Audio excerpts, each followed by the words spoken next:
Boro. Malsang. Contata. TNTP, c'est bon. Choroma.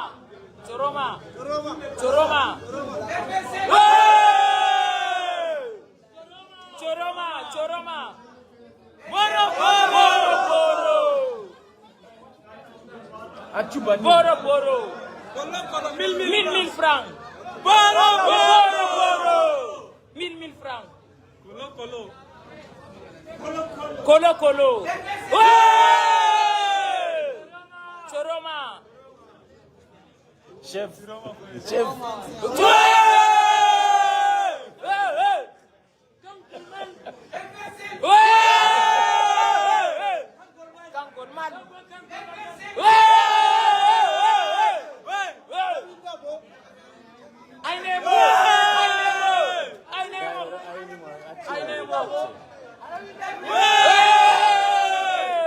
Applaudissez pour Chiroma.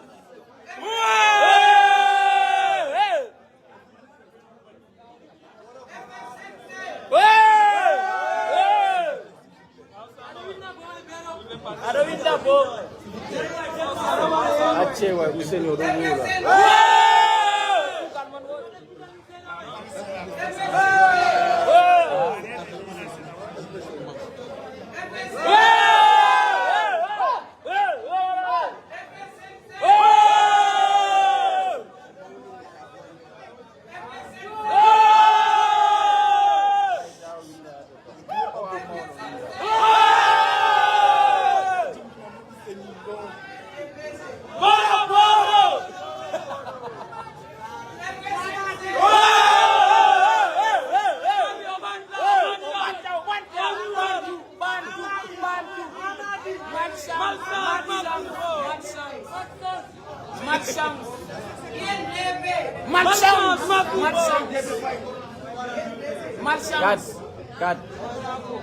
Kat INDP. Boro. 1000 francs.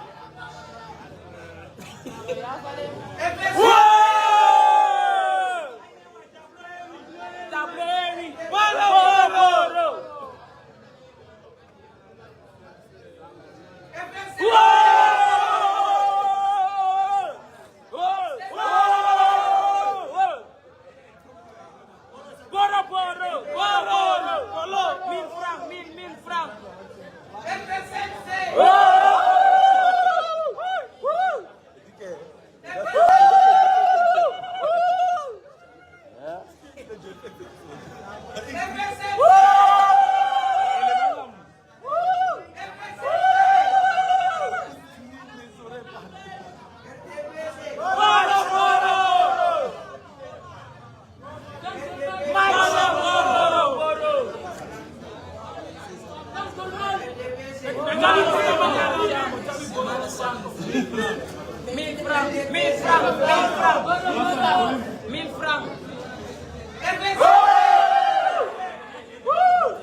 take it. Take it. Whoa!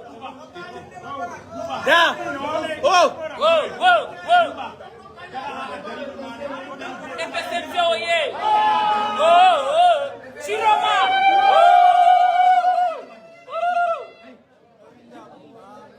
Boro!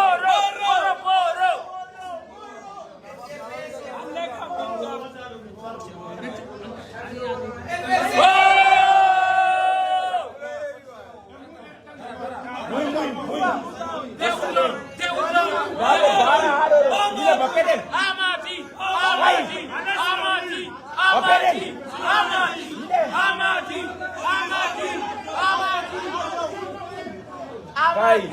Bora.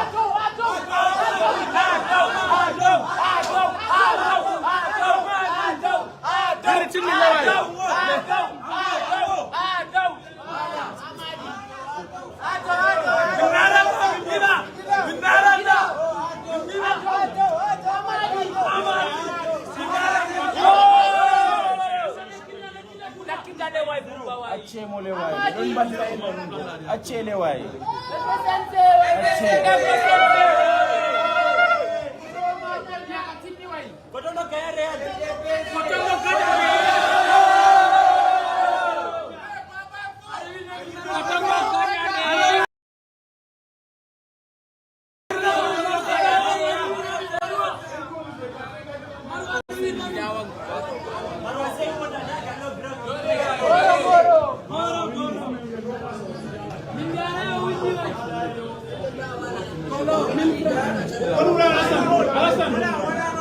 Alassane, what do you find that very? Give you what do I?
Oh yeah!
Where? Tara. No, come on. No, pardon. Wallahi. It's Sunday, they look to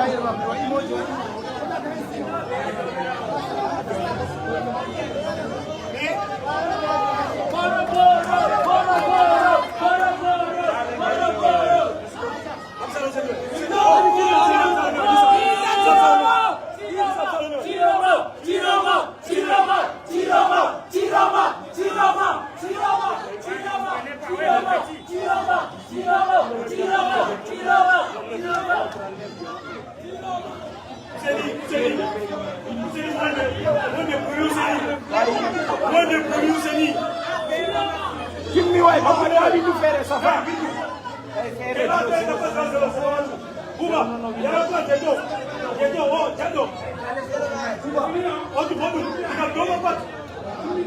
Kai, o winata fere. Wacha bani. O kana zero na.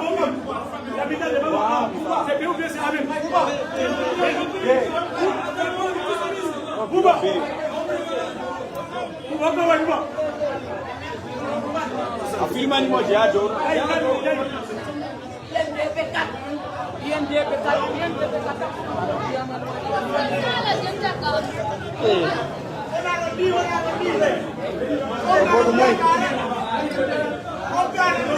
Isso motor.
Hello, ladies and gentlemen. Good evening to a very special broadcast on ABS, Africa Broadcasting Service, coming to you as usual from the great state of Texas, precisely Houston, Texas, in the USA. It's a special day for Cameroonians who went to the polls today to select who become their next leader, their next president after 42 years of Paul Biya.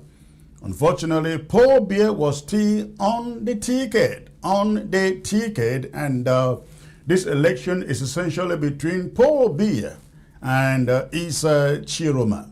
As I come to you, the counting of the vote is going on in Cameroon, the major towns, cities, villages in Cameroon, and we will be taking you to some of those electoral headquarters to get reports from there, from the campaigns.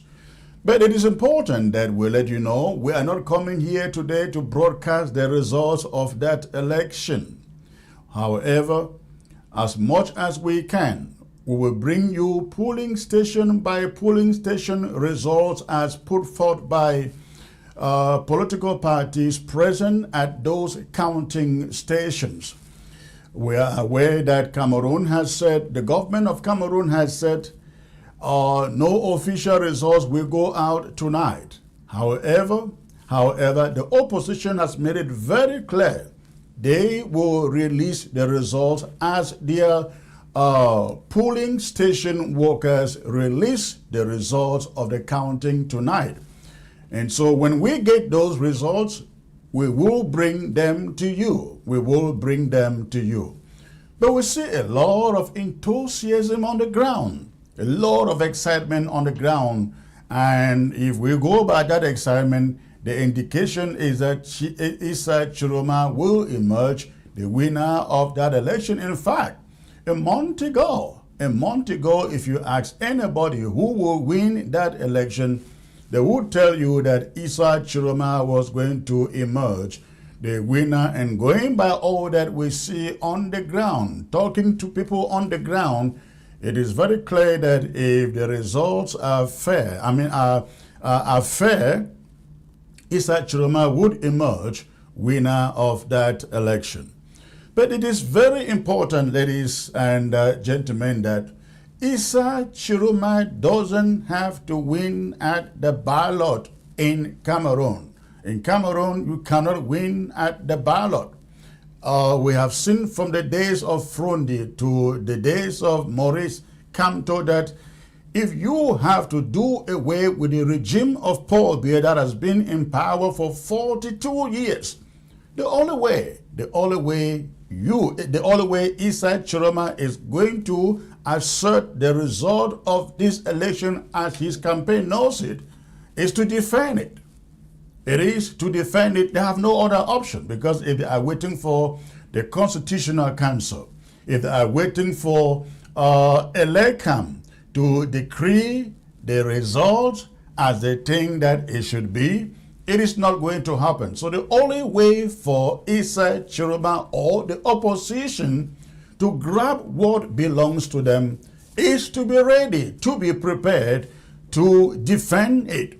And so tonight, again, we have so much to bring to you. I will be taking you to Cameroon, where the counting is taking place, and we will hear from people who are participating in those counting centers. And we will also take you, of course, to Issa Chiroma's campaign to have a feel of what they are thinking with the counting going on.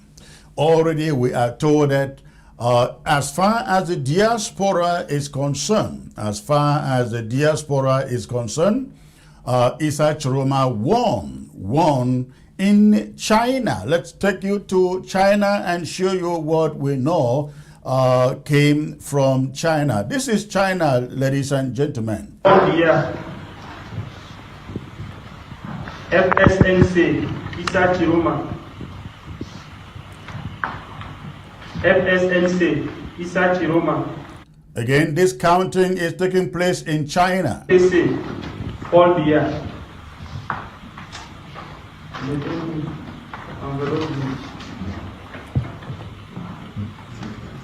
LDPC, Paul Biya. LDPC, Paul Biya. FSMC, Isa Chiroma. FSMC, Isa Chiroma. FSMC, Isa Chiroma. UMDP, Bello Buba. FSMC, Isa Chiroma. FSMC, Isa Chiroma. All right, ladies and gentlemen, again, the counting you see on your screen, that is the diaspora, precisely China, precisely the counting in China. Now, the result that came from China indicates, as you can see on your screen, the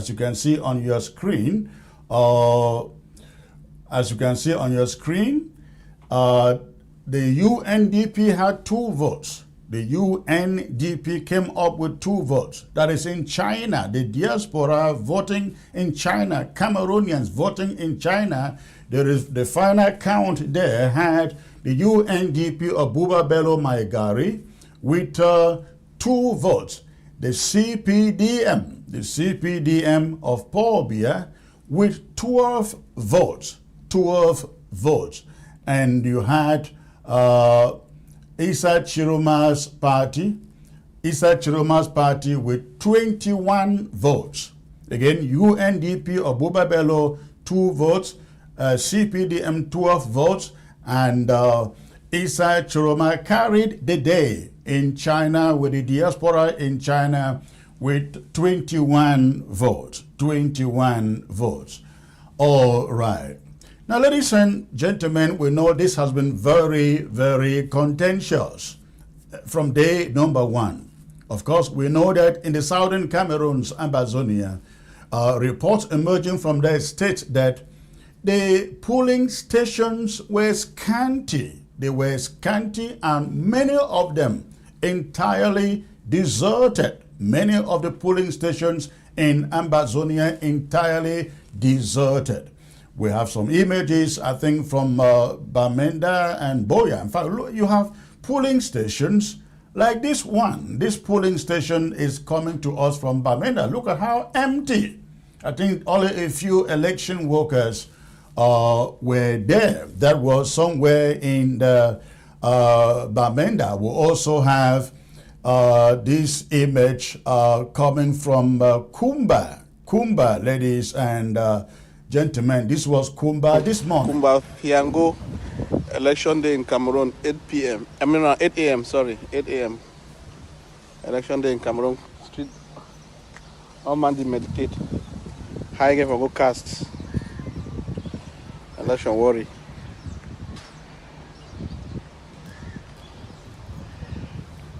(8 a.m.) Kumba Fiango, election day in Cameroon, 8 p.m. 8 a.m. Sorry, 8 a.m. Election day in Cameroon. Street. All man they meditate. High game for go cast. Election worry. All right, and let me take you back to Bamenda, where we'll also see empty streets, not only in Kumba. Empty streets, not only in Kumba, but empty streets in Bamenda. You take a look of it for yourself. Take a look at Bamenda. This is October 12th. October 12th. This is Ochesh, as the Ochesh Junction. That's Bengi Road. That's the mortuary entrance. See, nobody. That's hospital about. No way. It's completely dry.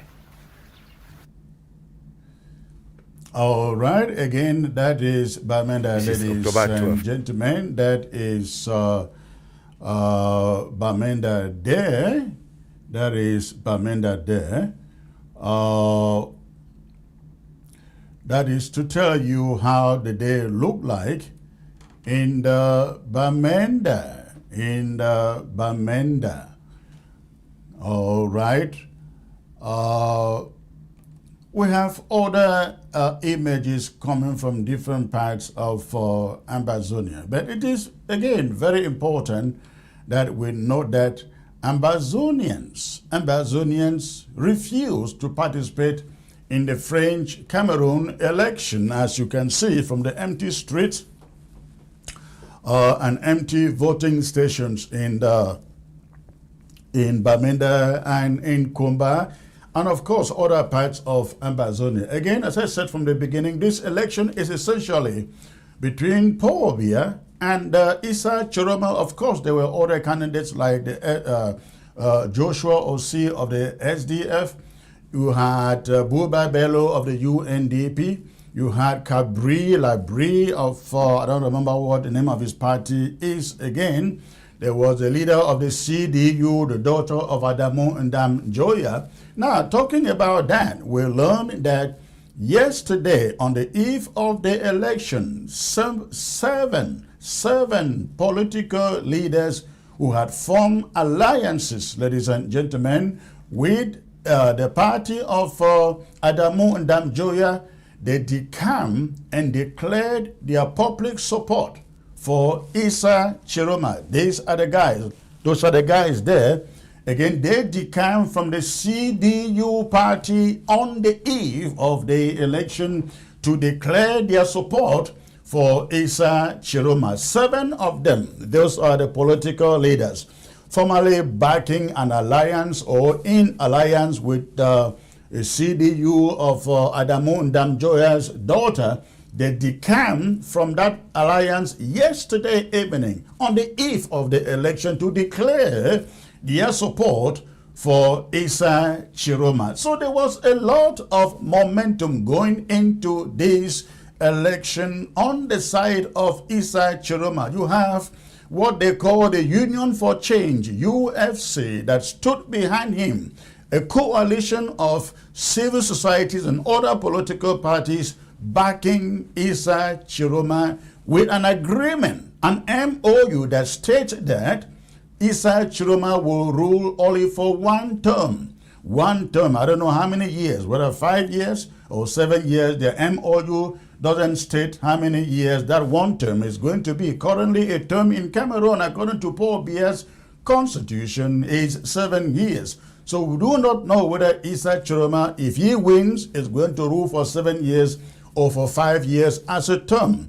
But within that first term, that 1 term, Issa Chiroma is expected to reform the country, reform the constitution, reform the army, reform the economy, everything you can think of. And then after that, they will call for fresh elections where they hope the playing field will then be level at that moment. Now, remember, I'm not talking about Ambazonia here. I'm talking about elections in La République du Cameroon and what concerns La République du Cameroon. So this UFC, Union for Change, backing Issa Chiroma, is dictating to him what has to happen in that country if he should win today and become president of La République du Cameroon. So I am talking about the momentum that built up behind Issa Chiroma in the days leading up to the final vote, which is now being counted as I speak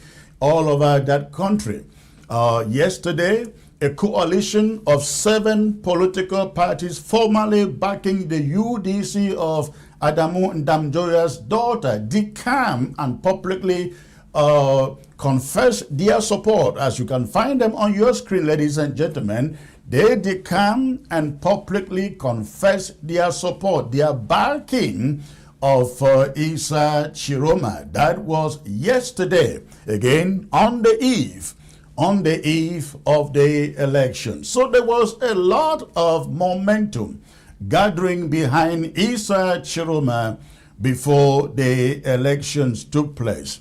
Now, ladies and gentlemen, as I can assure you, this election isn't going to be decided by the ballot box, as we all know it going into it. I believe even Issa Chiroma knows that. And the opposition knows that this election, these results are not going to be determined by what comes out from the ballot box. As I reported to you from the beginning of the show, eventually in the course of the show, we will take you to different parts of Cameroon where the vote is being counted. Especially, we're going to bring you officials of the Issa Chiroma campaign to tell us what they are seeing. They will tell you that going by the counting that they are seeing, they are winning. We just watch a live stream from Marua where the counting was going on and everybody was full of excitement for the fact that Issa Chiroma was claiming every single vote coming from there. So, but at the end of the day, it is not those vote counts that matter. It is how much that Issa Chiroma and his coalition are going to defend that vote by all means. And what I mean by all means, it means legally, it means even with arms. If it means resorting to arms, they will have no choice because Mr. Biya is not yet ready to acknowledge defeat. Mr. Biya is not yet ready to acknowledge defeat. I said here last week that Biya did not run this election to lose. He ran to win as usual. And he will come out today, after today or maybe next week when they announce the result, they will tell you Mr. Biya won by 75% of the total vote cast and Issa Chiroma won 20% of the total vote cast, and then the rest of the 5% will be spread among the other political parties like the SDF and so on. That will be the result. And so, again, Issa Chiroma and his coalition must be ready to defend the vote that the people have cast there for them. If they think that they will win by the ballot box, by the counting of today, they make a grave mistake, And I think that people, citizens of that country are tired because 1990, Frondier won the vote and refused to do anything when it was so clear he won the vote. He refused to do anything in the pretext that he doesn't want to cause war, provoke war in the country. He went on later in the years again to contest. He never won. And everything, the momentum died. Kamto came up twice, won the vote. He was told he didn't win. The whole thing was rigged. In fact, he was imprisoned. And Kamto said, I will not fight. I don't want to shed blood. I don't want bloodbath in the country. I will not fight. Is Issa Chiroma going to do the same thing? If Issa Chiroma should do the same thing, then let Cameroonians who are fighting for him, for his victory, let them know that the politicians in that country do not fight for the common man. They fight for themselves. I'm really hoping that after that election is rigged, Mr. Biya will not call Issa Chiroma and say, you come and please, let's fix our country. I'll make you the president of the Senate, or I'll make you the president of the National Assembly. Let us fix our country. And I hope Chiroma is not going to come out to say, all right, okay, for the interest of peace, as they will say it, right? For the interest of peace. I don't want to share blood. Take the presidency of the Senate or the National Assembly, and the same thing just continue. Can you imagine if he does that? Who will ever trust a politician in that country? It would take a revolution. It would take a revolution to change that country, not by the ballot box anymore, but by a popular uprising. A popular uprising. So, ladies and gentlemen, that is the prelude to what is going on now. We have already seen signs of corruption, signs of fraud in the course of this election. We've seen places where Cameroonians, especially in the diaspora, were denied access to the voting station. Cameroonians in the diaspora denied access to the voting stations. I have seen that in Belgium, for example, they were denied. I mean, the ELECAM officials who are CPDM officials left the voting stations and went for break. They left the voting stations and went for break. Then we are told that in Germany, ladies and gentlemen, members of Chiroma's party were refused access. They were refused access into the hall, into the voting center, the voting station. I will show you an image of a long line outside, people standing outside in Berlin, Germany, not able to vote because they are not allowed in because they were members of Issa Chiroma's party. That is Berlin. That was in Berlin, Germany. Members of Issa Chiroma FSNC refused access into the polling station. In Belgium, they are denied access on the pretext, ladies and gentlemen, that the election workers went out for break. So, ladies and gentlemen, we are watching the game played today between Issa Chiroma and Mr. Paul Biya. Issa Chiroma and Mr. Paul Biya. We are watching to see who outsmart who today. At the end of the day, we are waiting to see the result of the game between these two individuals, Issa Chiroma and Paul Biya. It is going to be a tough match. One who is trying to fight, who is trying to play and do everything by the law, and the other one who is trying to do everything by every crooked means. So we are watching this match play out as the results are being counted all over the territory today. I promise you, I will be taking you to the ground where the counting is taking place. We will hear from civil society leaders on the ground. We will hear from Issa Chiroma's campaign. I will also be speaking to Issa Chiroma's daughter, who has good information on what is going on the ground, but also, of course, the information chair, the communication chair of Issa Chiroma campaign. We will be talking to them, and I will also be trying to get Eric Chinger here to join me to tell us what is going on the ground. In the course of the show, we will also be joined by Maitre Alex Lisenge as a member of the panel. Dr. Munzu will also be joining me live.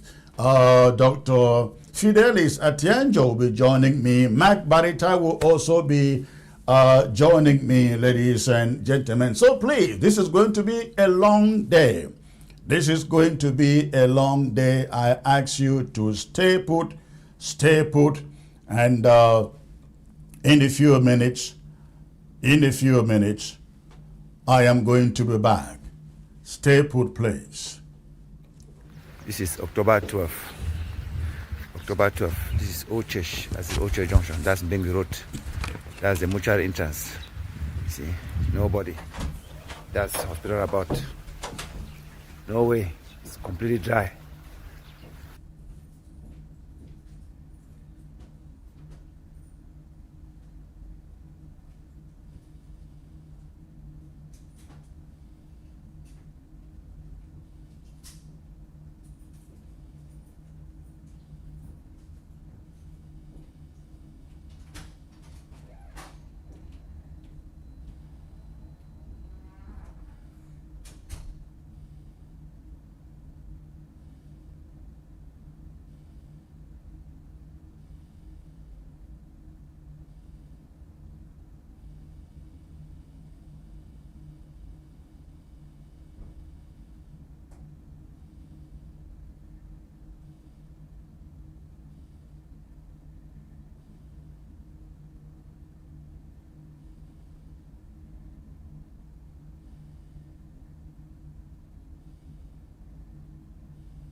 Je ne sais pas ce que je dois faire. Je vais le dire au président. Vous avez compris, non? 14 ans là-bas. Vous êtes en tenue, hein? Si vous êtes en tenue, Taka avec des présidents cellule. si vous êtes en tenue, c'est si vous n'avez pas compté là. Vous êtes à combien? Vous êtes à, hein? T-shirt. Hein? Bon, demain à 14h. Soleil. Président cellule de Soleil.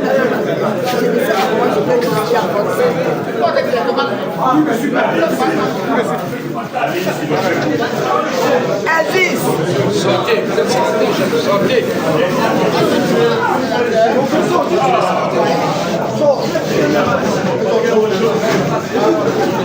Prends le tricot.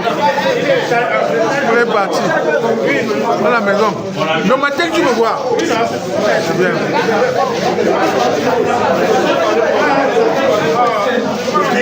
Le tricot. Laisse-le sortir.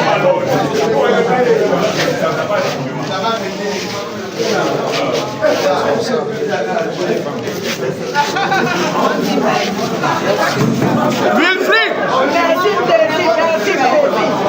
Merci. Merci, président. Merci, président.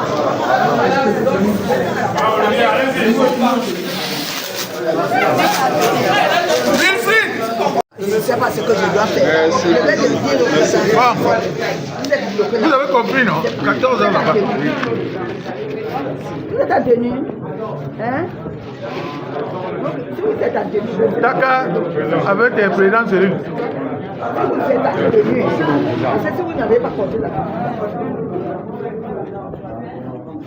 Vous êtes à combien? Vous êtes à, hein? T-shirt. Hein?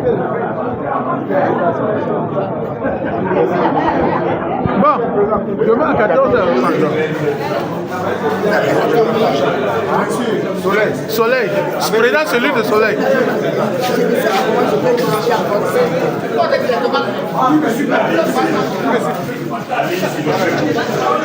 Aziz! Santé, vous êtes santé, jeune, santé.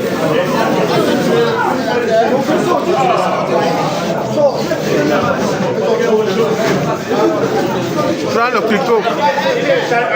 On est parti. Dans la maison. Le matin que tu me vois. C'est bien.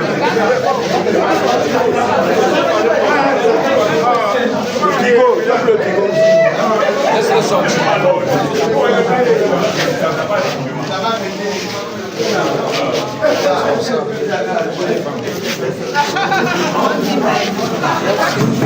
Wilfried! Merci, président. Merci, président.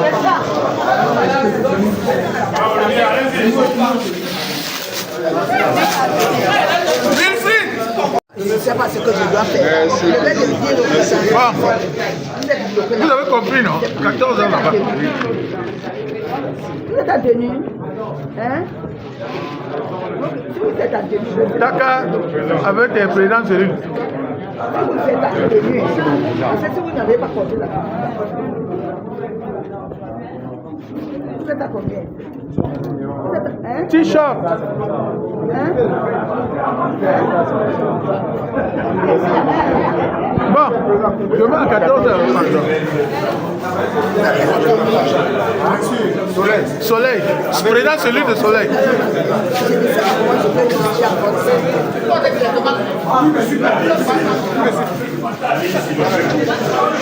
Aziz! Santé, vous êtes santé, jeune, santé.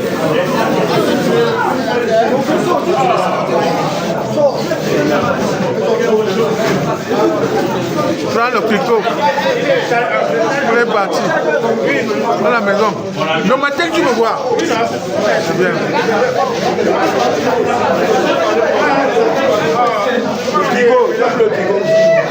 Laisse-le sortir.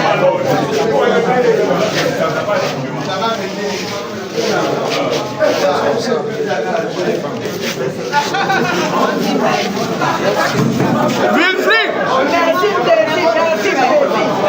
Merci, président. Merci, président.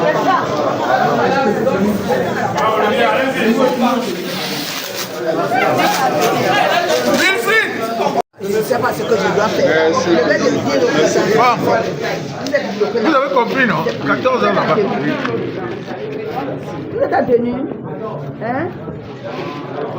Si vous êtes en tenue, Taka avec un président Cyril. si vous êtes en tenue, parce que si vous n'avez pas compté là. Vous êtes à combien? Vous êtes à, hein? T-shirt. Hein? Bon, demain à 14h. Soleil. Président Cyril de Soleil. Je ne sais pas comment je peux réfléchir à votre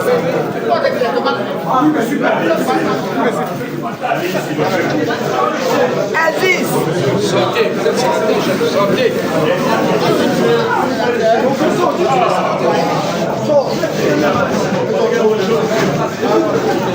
Prends le clito. On est parti. Dans la maison. Le matin que tu me vois. C'est bien.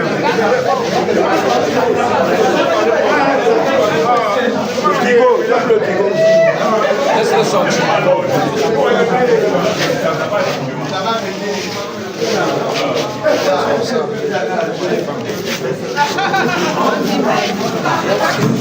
Wilfried!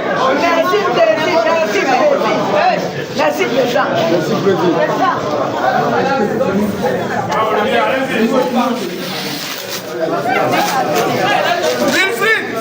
Je ne sais pas ce que je dois faire. Merci. Je vais le dire au président. Vous avez compris, non? 14 ans là-bas. Vous êtes en tenue. Hein? Si vous êtes en tenue, Taka avec un président cellule. si vous êtes en tenue, c'est si vous n'avez pas compté là. Vous êtes à combien? Vous êtes à, hein? T-shirt. Hein? Bon, demain à 14h. Soleil. Président cellule de soleil.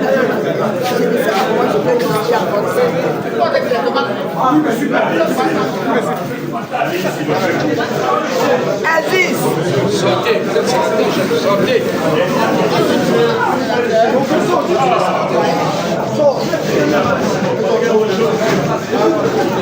Prends le tricot. Pour les partir. Dans la maison. Le matin que tu me vois. C'est bien.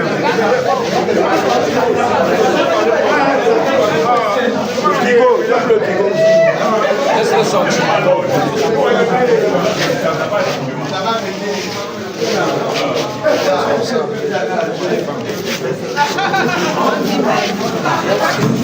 Wilfried! Merci, merci, président. Merci, président.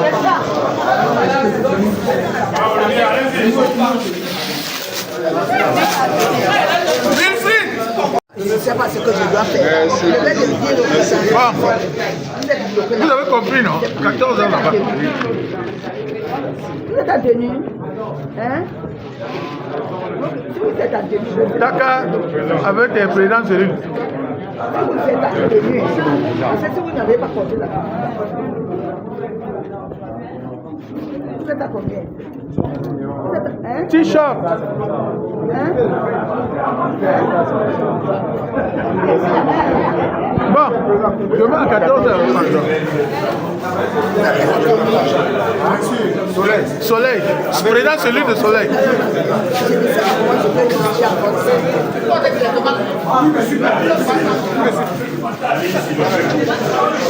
Aziz! Sortez, vous êtes secrétaire général. Sortez.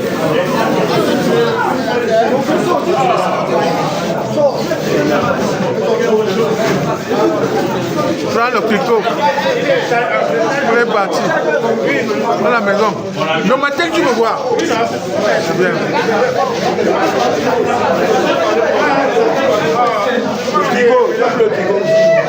Laisse-le sortir.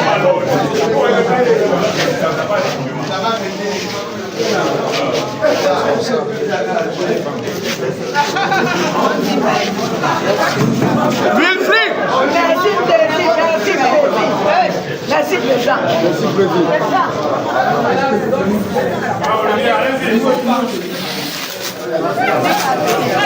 Wilfried! Je ne sais pas ce que je dois faire. Je vais le dire au président. Bon, vous avez compris, non? 14 ans là-bas. Vous êtes en tenue. Hein? Si vous êtes en tenue, Taka avec un président cellule. si vous êtes en tenue, c'est si vous n'avez pas compté là. Vous êtes à combien? Vous êtes à, hein? T-shirt. Hein? Bon, demain à 14h.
All right. Thanks for staying put in there, ladies and gentlemen. Again, today is a very special day in La République du Cameroon.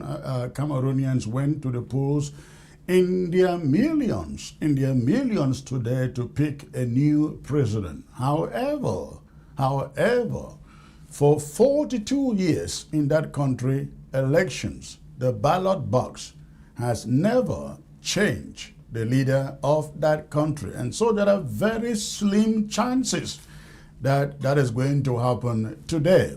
At this moment, the elections are being counted. The voting was over as of 7 p.m. Cameroon or Central African time. And so the different campaign headquarters are following what is going on at the counting polling stations. I am being joined by Eric Chinger by phone. He has been following up what is going on the ground, and he is not on the ground, but at least he has good insight as per what is going on the ground. Eric, good to have you, sir.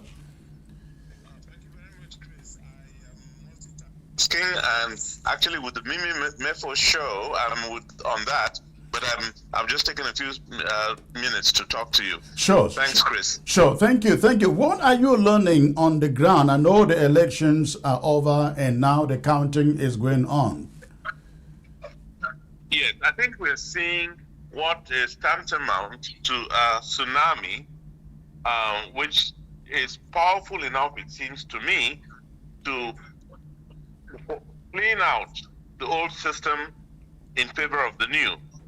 And we seem to be heading into a new phase, a new period that would be led, at least now, by Issa Chiroma, who seems to be winning in every constituency, including, I just found out as you were calling me, including the École Catholique in Vomeka, which is Mr. Bia's PF. That's where Mr. Bia was born. Yeah. And Issa Chiroma seems to have beaten the president there. So I think the results will ultimately come out. I hope they'll be validated, but that's where we are now.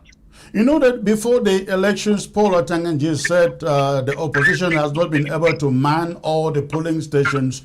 What did the Chiroma campaign do about that, about manning all the polling stations? No, they couldn't man all the polling stations, but this is a people's election who seem determined to vote a people's president. So the results that are coming in from everywhere, Chiroma had almost nobody in those places. He's won in all the foreign capitals, including Washington, D.C., France, Paris, everywhere except in Moscow, where Mr. Biya got a few more votes than Chiroma. That's externally. Internally, Mr. Chiroma is winning, and I've just been listening to reports coming in everywhere in Boya, in Bukwa, in Bafusam, in Bota, in Kambe. In all of these places, it's not even a win; it's a landslide. In virtually every one of these towns.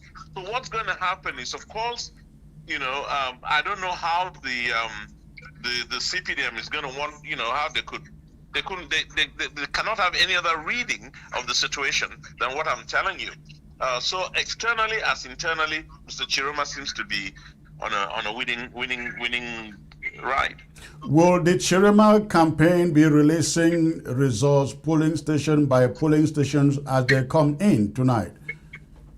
I don't think they have to do that. I think social media is doing a fantastic job because, they're reporting it in spite of what Mr. Atangenji and the others are saying. In spite of everything they're trying to do, reports are coming in on social media from across the world and across Cameroon. People are going into their booth, the stations, the various polling stations, obtaining those results and announcing them on social media. So I think, the ELECAM will do what it has to do, which is collate results that are already known and make the announcement that it has to make. It'll be very, very difficult to change what we are all seeing, and the world is seeing it. It's not just the few people on social media; it's coming from everywhere. But don't you think that relying on the social media may be unpredictable, because the CPDM will say, well, anybody can put anything on the social media. Don't you think it is rather important that Chiroma put those results out on the social media? Yes, we are obtaining instantaneous reports. Okay. People are reporting what the tabulation has resulted in and signed. That's what people are reporting on. And many are taking pictures of this process. Many are recording the process, and they're being received by an institution that we all helped put together. And so it's not only the count, but evidence of that process. We have it. Now, what happens later on will be up to the authorities, but I don't think they want to go against the will of the people. It's very clear what the will of the people is. Well, thank you. I will let you go, and I will get back to you a little much later in the night, so that maybe you would have laid your hands on some concrete numbers. Yes. I will be on the watch out, Chris. Just let me know. All right. I'll be on the lookout for your call. Thank you. Thank you. All right, that was Eric Chinje there, ladies and gentlemen. He is a key partner with the Chiroma campaign, and he is reporting that it's essentially a landslide victory for Issa Chiroma, anticipated on the ground in Cameroon. So the counting is going on, the results are coming in, and even areas where Issa Chiroma did not have election monitors or election officers, results are coming in there in favor of him. In the diaspora, as you heard from Issa Chiroma, except Bedford-Rocher, every vote cast by Cameroonians in the diaspora has gone to Issa Chiroma. Let me bring in my first guest for tonight, who is no other one but Maître Alex Ndiver Lisenger. Please, if you can centralize your camera a little bit, please, Maître. Centralize it, not to the other side. Perfect.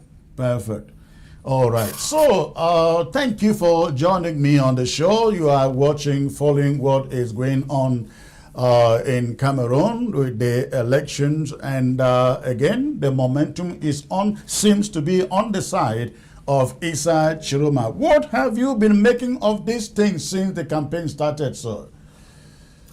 Well, it's important and interesting. First, thank you for bringing me on your program. It's interesting to see people being excited from what we see on social media.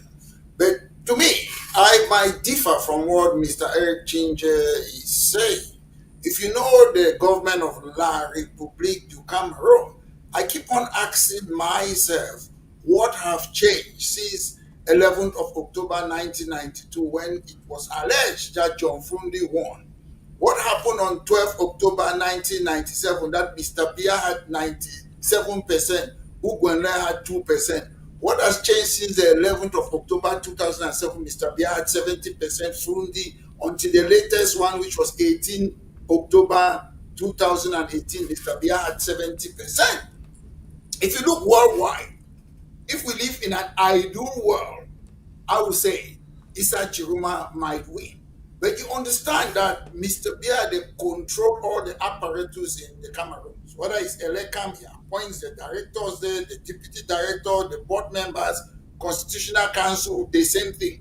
We have seen people, they stuff vote, they intimidate voters, all the system is there. And to me, if these people, how do you call them? These transnational corporations, to me, they are the one running Cameroon. You have the French companies, the banking, the Exxon, the Mobile, the Shell, the Coca-Cola, the Pepsi, British American Tobacco, the Savannah Energy, you name the rest. These people, they are interested in stability in the Cameroons. When they mean stability, they want to see Bia or somebody to be there. Assuming that Mr. Issa Chiruma wins the election, you will see what they did to Abiola in Nigeria, because they will not allow him to go there. Because there are two things.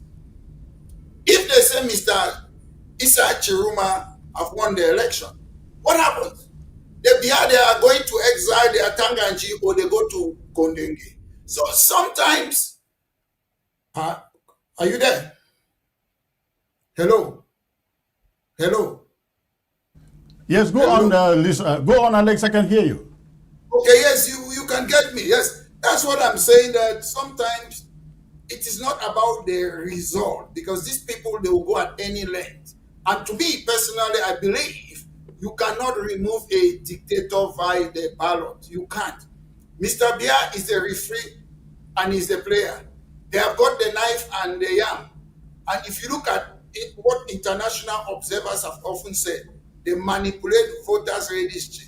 They abuse state institution, voters' intimidation. They control the electoral process. Elecam is partisan. And if you look at all those people, the head of Elecam was a former governor, a CPDM man. So to me, we want change. But when I say a drowning man will clutch at a straw, about 5 months ago, none of us wouldn't have been talking about. Alex, hang in there for a second. I have Rohaya Chiroma on the line with me to give us some insight as per what is going on the ground. I will get back to you once I'm done talking to her, please. So stay put in there. Hello, Rohaya. Hello, Chris. Good to hear your voice. Tell us what is going on today. I know this is a D-Day, isn't it? Well, it is a D-Day. A lot has been happening. And, well, to the point that, I mean, there were some other matters that got my attention more than the result of the polling that were looking good, because Dad found himself in a difficult situation with the police, simply because, you know, he wanted to go to somewhere, you know, to a polling station, because he heard that there were a little bit of issues there. So he just wanted to go and see what was going on. And he was refrained, you know, they asked him to go back home and to stay at home. They wouldn't let him move freely. They wouldn't let him move freely. They wouldn't let him. How long ago did this happen? They wouldn't. Excuse me? How long ago did this happen? Well, let's say 3 hours ago, about 3 hours ago, 4 hours ago, yeah. Right? Yeah, 3 4 hours ago, yes. So his house is still surrounded? Around 2:30. And the house is still surrounded as we speak? It's still surrounded. It's still surrounded, you know. The house is surrounded, and yeah, so he had to, the crowd gathered around him and said that, if they had to go, they have to escort him home to make sure that he was safe. And the police did not allow it to happen. So, they stayed there and the crowd grew bigger. At some point, they started using tear gas to scatter them around. And then the crowd, the people started throwing stones. It was really escalating. And then, the security that was around that decided just to exfiltrate, to take him somewhere else in a different car and take him to a safe place where he could, So he is now in the So he left his house and is now in a different location. Yeah, he's in a different location that is not known to anyone, because it was really serious. Because what he told me is like after coming back from voting, he saw that there were more police around the house. It was like the military, gendarmes. So he was a bit concerned. So he walked in, and then he felt a little bit uneasy having all these, and they were like big trucks with police, So yeah, he felt a little bit uneasy, and he told me that he had like a second sense that they might wanna somehow, give him some trouble. So he decided just to leave the house. And I guess he was right, because that's when they asked him to go back, they wouldn't let him go. And that's when everything happened. The crowd that, gathered around him and said that, they had to escort him back home. And like the police wanted him to go home alone. So somehow they wanted to isolate him. And they wanted it was like, because they told him you can go home, but not the crowd. But, he said like, I'm not going anywhere. Right. And the crowd would not let him go anyway.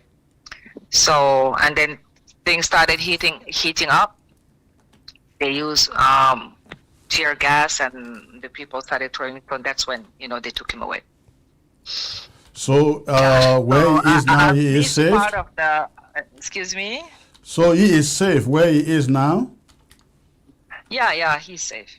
He's safe.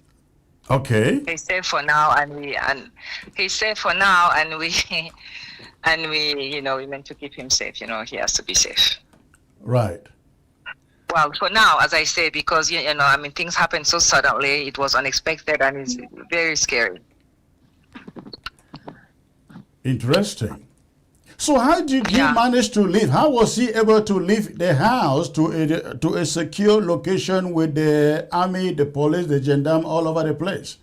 Because, his car there were many cars around, there were many cars around, that came, motorbikes, cars. He was in the middle. The crowd was huge. Yeah. Was huge. So his car was in the middle, and they managed to smuggle him out. Thank God, he had like people who just covered him, and, Right. So far as we speak, the counting is going on the ground. What are you hearing? What reports are you hearing as far as vote counting is concerned? Well, as far as vote counting is concerned, it looks like really like a landslide in many areas. Anyway, like in far north, like Marwa and around Marwa, and also I think in the southwest it also looks good. In many places, it's really in Douala. It's just absolutely incredible. So yeah, it's looking good now. So. We have learned. Yes, in the diaspora, we learn, with the exception of Russia, Chiroma essentially won every polling station in the diaspora. Yes. Basically, yeah. And even in Cameroon, it looks really good. Even back home, in many big places, yeah. The problem I'm having with Cameroon, though, is that it appears like the campaign is relying on the social media to do the reporting instead of the campaign putting out official numbers. Because tomorrow, the regime will say that... We're still gathering it. We're gathering it. Okay. So these are people who are independently doing it. Right. But the campaign will also report their results. We're gathering all the information first, and they will publish it. We will also report it. Yeah. Because if you do not do that, tomorrow the regime will dismiss what comes up on social media as social media. After all, anybody can put anything on the social media. But if the campaign puts official figures from their coalition in the different polling stations, it makes a lot of sense. Yes, totally. And I think that will happen. Okay. Yeah. I believe that we can say with confidence that we are at the dawn of having the change that we are all hoping for. Well, I hope that truly happens. I hope that truly happens because, we've had this momentum before. I mean, we've seen this momentum before in the days of the SDF, in the days of Maurice Kamto, and it ended up that everything was just rigged and Constitutional Council. And that is one of the problems, the Constitutional Council and ELECTIO0NS. And ELECTIO0NS. Yes. Does the campaign have any observers at ELECTIO0NS level and the Constitutional Council level? Well, they do. Well, they have independent, like the civil society. There are people who are observing, yes. Okay. But I think we will get more information, later tonight. Yeah. Yeah, later tonight we'll have more updates. Absolutely. And I will keep coming back to you. And should you have anything coming in interesting, please do me the favor, just text me and I will get back to you. I will. Definitely, I will. All right. I wish you guys the best of night in La République du Cameroon. Thank you. Thank you so much. Have a wonderful. Thank you. Bye-bye. Bye.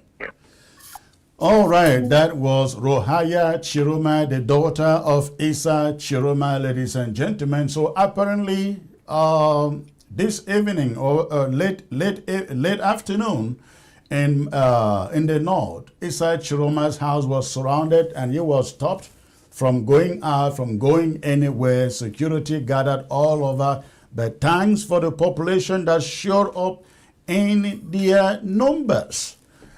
He was sneaked out somehow to a safer location where he is at this moment as we speak. So Isa Chiroma House surrounded. That information broken there by the daughter, Rohaya Chiroma. Let me get back to Alex Lisenga. Alex, you are hearing this information coming from the ground, the surrounding of Isa Chiroma's house, and he had to be sneaked out to a safer location. What do you make of this? That echoes the word of Dr. Endeli, the first Prime Minister of Southern Cameroon. If you join these people, they will use their army. They will do what they are doing to Chiroma to you. It is their way of life. That's how they live. That's how they do things.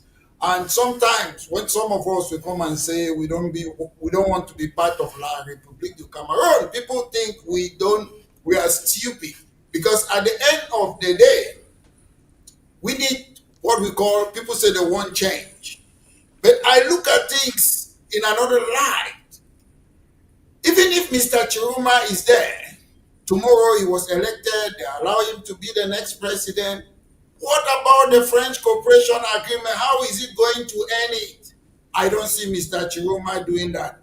They don't have a central bank. The Central Bank of Cameroon is La Banque de France. How is it going to bring that change? So sometimes I look at things very critically. I don't look at things that a normal man will just want change for change. I was a young boy in Boya when Mr. Biya became president. Mr. Biya said, I was born a Cameroonian. I will live a Cameroonian. I will die a Cameroonian. We clap. I'm not just a hand clapper. I look at things very deeply. Mr. Biya, I've stayed there for 43 years. Nothing has happened. I want to know journalists, they have asked questions to all these presidential candidates. None of them, they are not talking about the heart. The central bank, with the central bank, France control your money supply. With the central bank, France determine your interest rate. When you borrow money, all is France deciding. Growth, stability, devaluation. So you cannot be president in La Republic of Cameroon and bring change because France is the one governing that country. We have governors who are there. So I want nobody have ever tell me. People just say, okay, we are tired of beer, let somebody else come. I don't look at it that way. I don't want France to be controlling me. La République says they are independent. La République says they are sovereign.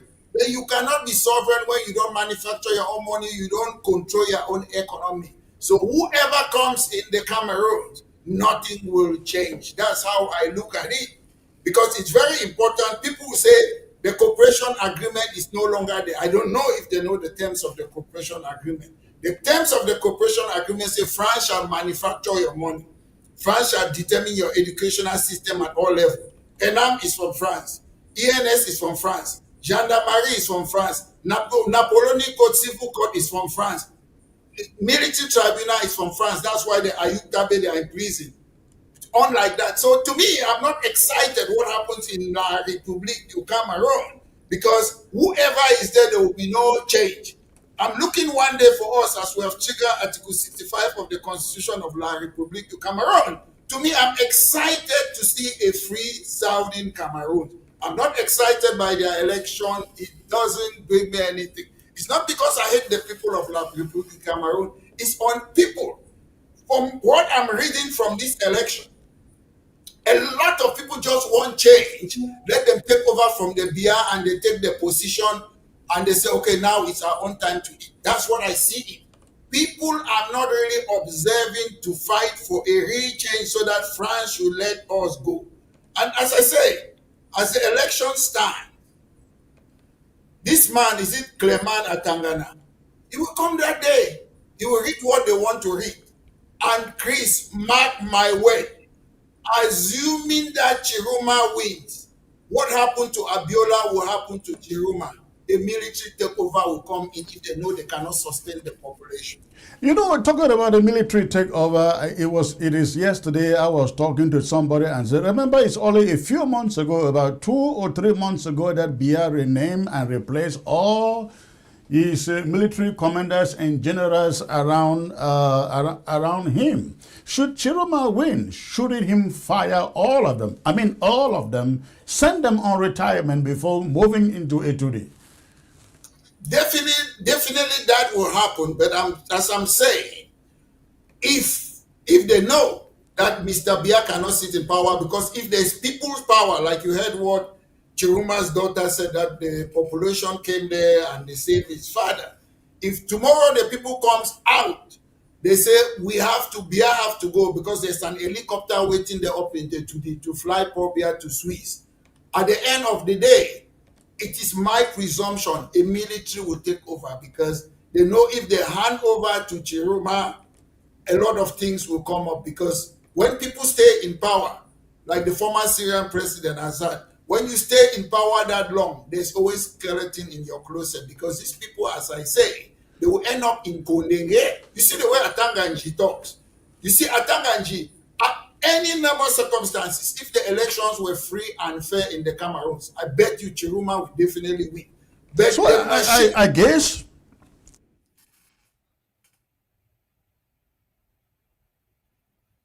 volume, I'm not getting your volume. I've lost the volume. I cannot get you, Chris. The volume. Volume.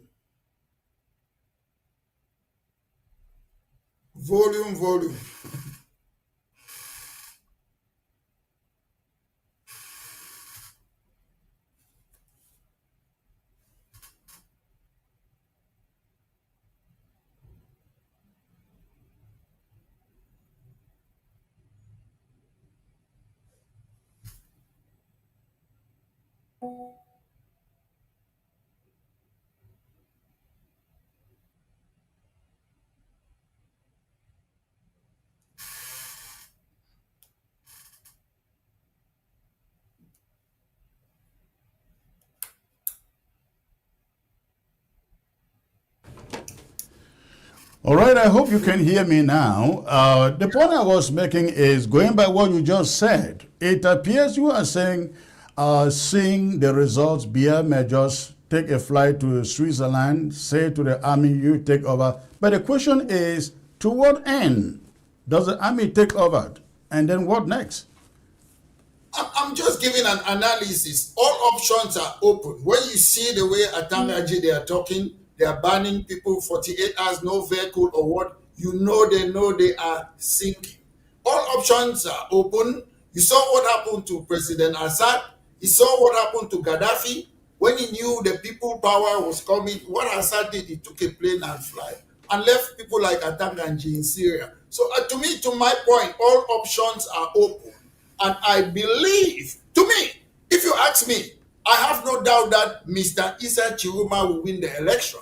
But the point is, when it comes to election, the Constitutional Council, Mr. Eno Abraham should have been on retirement long ago. Clement Atangana should have been on retirement long ago. What I see, Turkey cannot vote for Christmas. They know if a new government comes there, they are finished. So at the end of the day, if the West, France, that governs the Cameroons, if they don't sanction Chiruma, a military will take over. All right, let me bring in Mark Barretta, who is joining us, and Dr. Fidelis Atienjo. Mark, it's a pleasure having you, sir. Comrade Chris Ano, thank you very much for having me. Thank you. I am receiving some messages from La République du Cameroon and somebody who works with the Cameroon Tribune. And I mean, for that matter, is writing to me and saying, history is being made here. Total history is being made here in the Cameroon. That is from somebody who works with the Cameroon Tribune. And if you listen to Eric Chinje, who was here briefly, you listen to Rohaya Chiroma, the daughter of Issa Chiroma, everybody is saying the same thing. And I think Alex Disenge is saying the same thing. What are you making of all this, Mag? Let's start from there. Chris, I want to first of all begin by disagreeing with the fundamentals from what my other comrade Alex just said. There is no way as Ambazonians or Southern Cameroonians we cannot be interested in the political situation in Cameroon. There's no way. Very correct. We have to be interested. That is why I'm a friend of Issa Chiroma. Of course, we all have to. There is no way we cannot be interested, because Cameroon still has total and vested control in most part of Amazonia. Their SDOs, their TOs, their governors, elections, they still have that grip. So there is no way we can sit here and we claim that no, what happens in Cameroon, let it be. No, we are interested because the regime. Listen, we have said that elections cannot take place in Amazonia because of the present context and where we found ourselves. Yeah. When we ask our people to go out and vote, it means that we are asking them to defend that vote, considering what we know about elections. So the whole idea is quite different. But we must monitor what happens in Cameroon, and I feel that a change in the political leadership in Cameroon favors us in the sense that there will be a kickstart. There will be a kickstart of a new relationship in terms of negotiations, in terms of dialogue. We don't know what happens tomorrow, but the present regime of Paul Biya, they are done with negotiations. They are done with dialogue. They have said, listen, if Ambassador must win, Ambassador must win them on the military field. And you and I know that from other histories, that will take a couple of years. We need the political side of it. We need the diplomacy. Diplomatically, it is openly that we have fallen back. We are falling back in huge. That is why Cameroon could take it moves to interrogate you, to arrest Agaba, to try to interrogate many of us in the diaspora. And what has happened?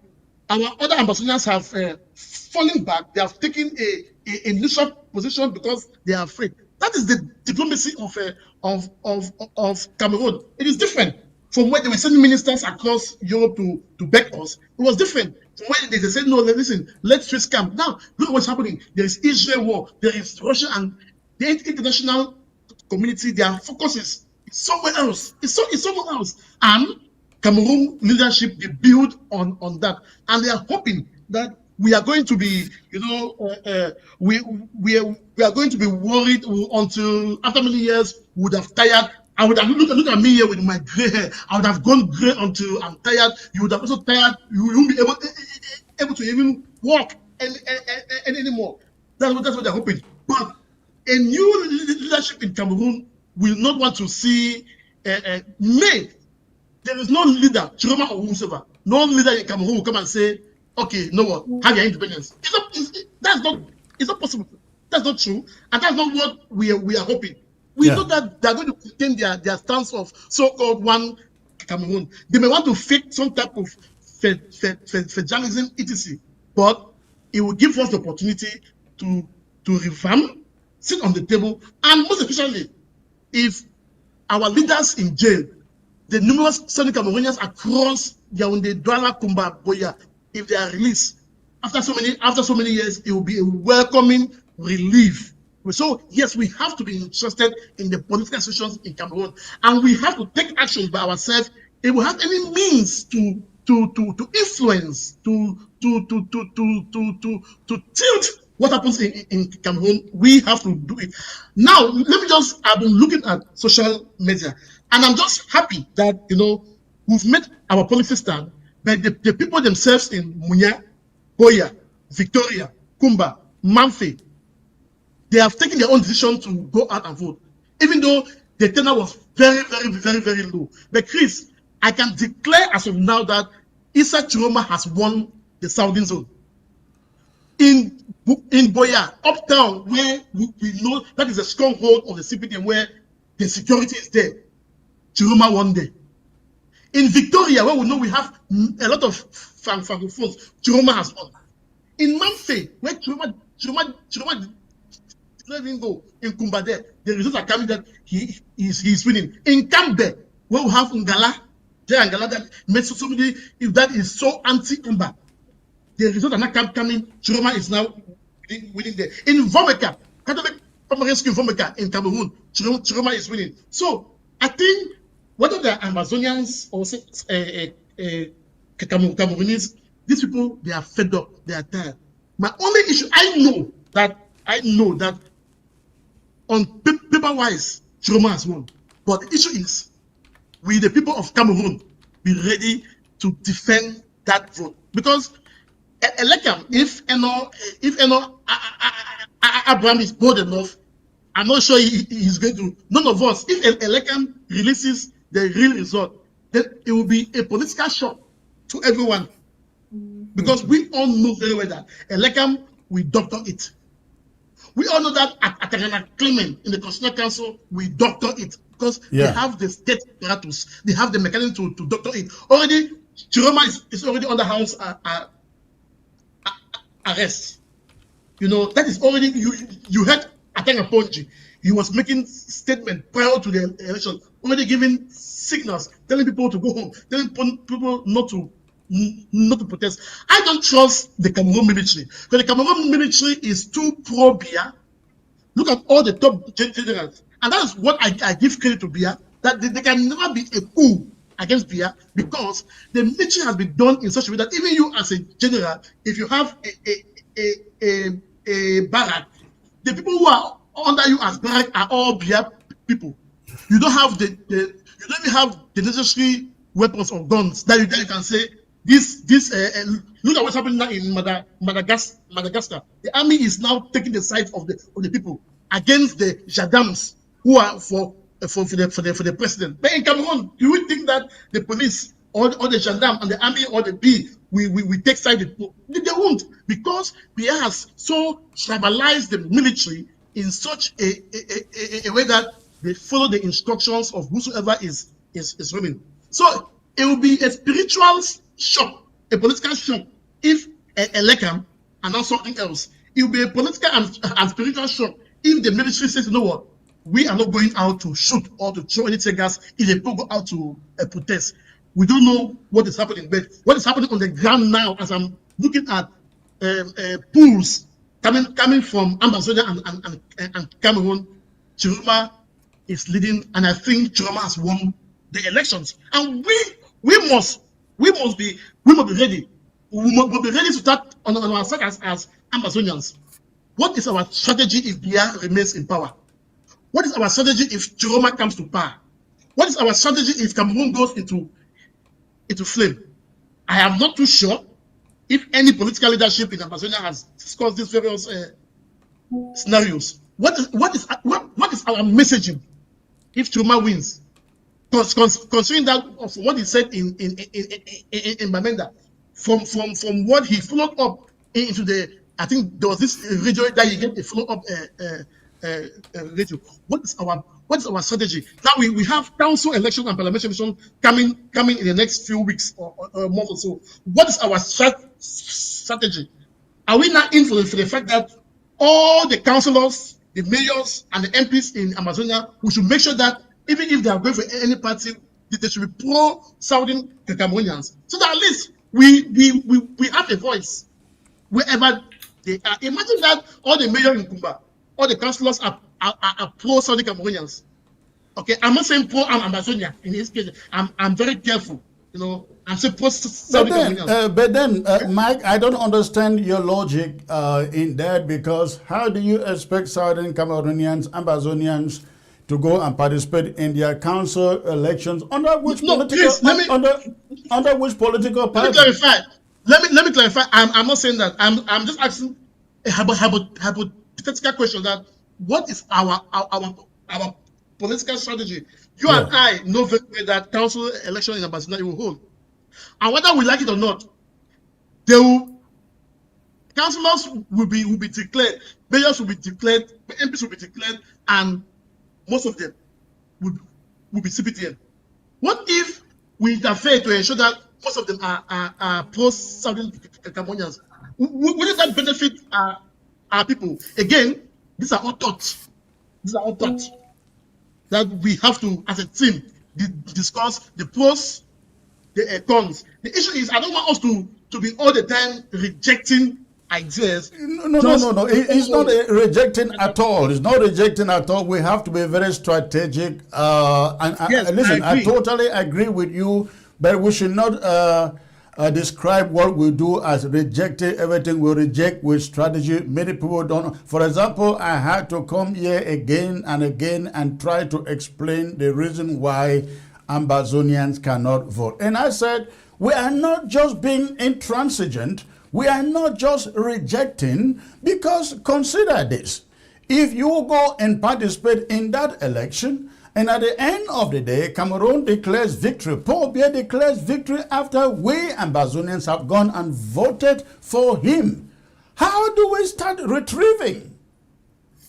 Do you understand that? We have already legitimized Paul Biya by going to vote for him, or Chiroma by going to vote for him. So, we are not just being intransigent or rejecting, we are being strategic. Let any of them, be it Paul Biya, be it Chiroma, when they are seated there, we table our issue. Because the tendency for them is to treat us as any other Cameroonian problem, isn't it?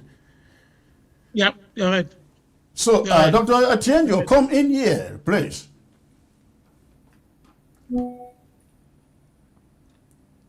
Those of you in Europe, like my comrade Mark, good evening and good night to you. Yeah, so I'm very delighted to be here today and to discuss about the history that is taking place in Cameroon today.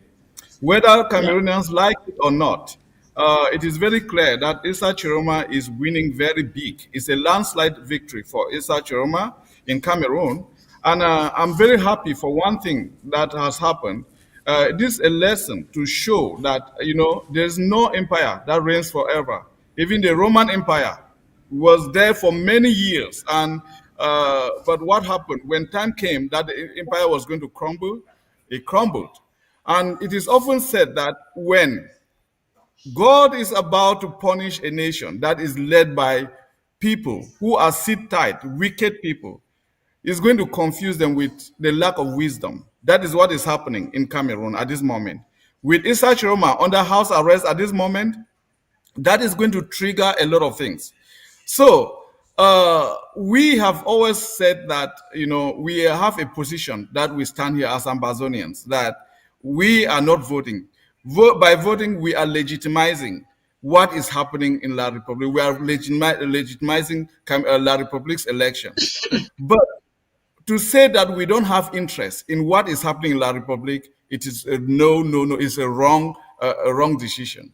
We are supposed to be interested in what is happening in La Republique because the CPDM government is a government that has stifled things. It's a government that has stood intransigent. They have never given a listening ear, even for a minute, about our problem. And you can see that even the president, Biya, who declared war on Ambazonians, has seen how untold suffering has been meted on our people. And this has really put the economy, our people, the lives of our people in jeopardy in Ambazonia. He has never acknowledged that we have a problem. He is sitting well, he feels good, he leaves from Yaoundé and goes to Switzerland, where he goes and enjoy himself with his family. They don't care about us.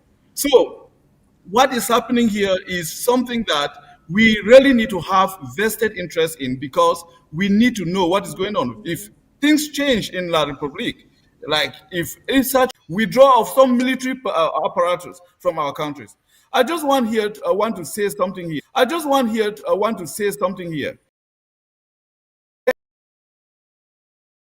It is going to be very difficult. It's going to be an uphill task for the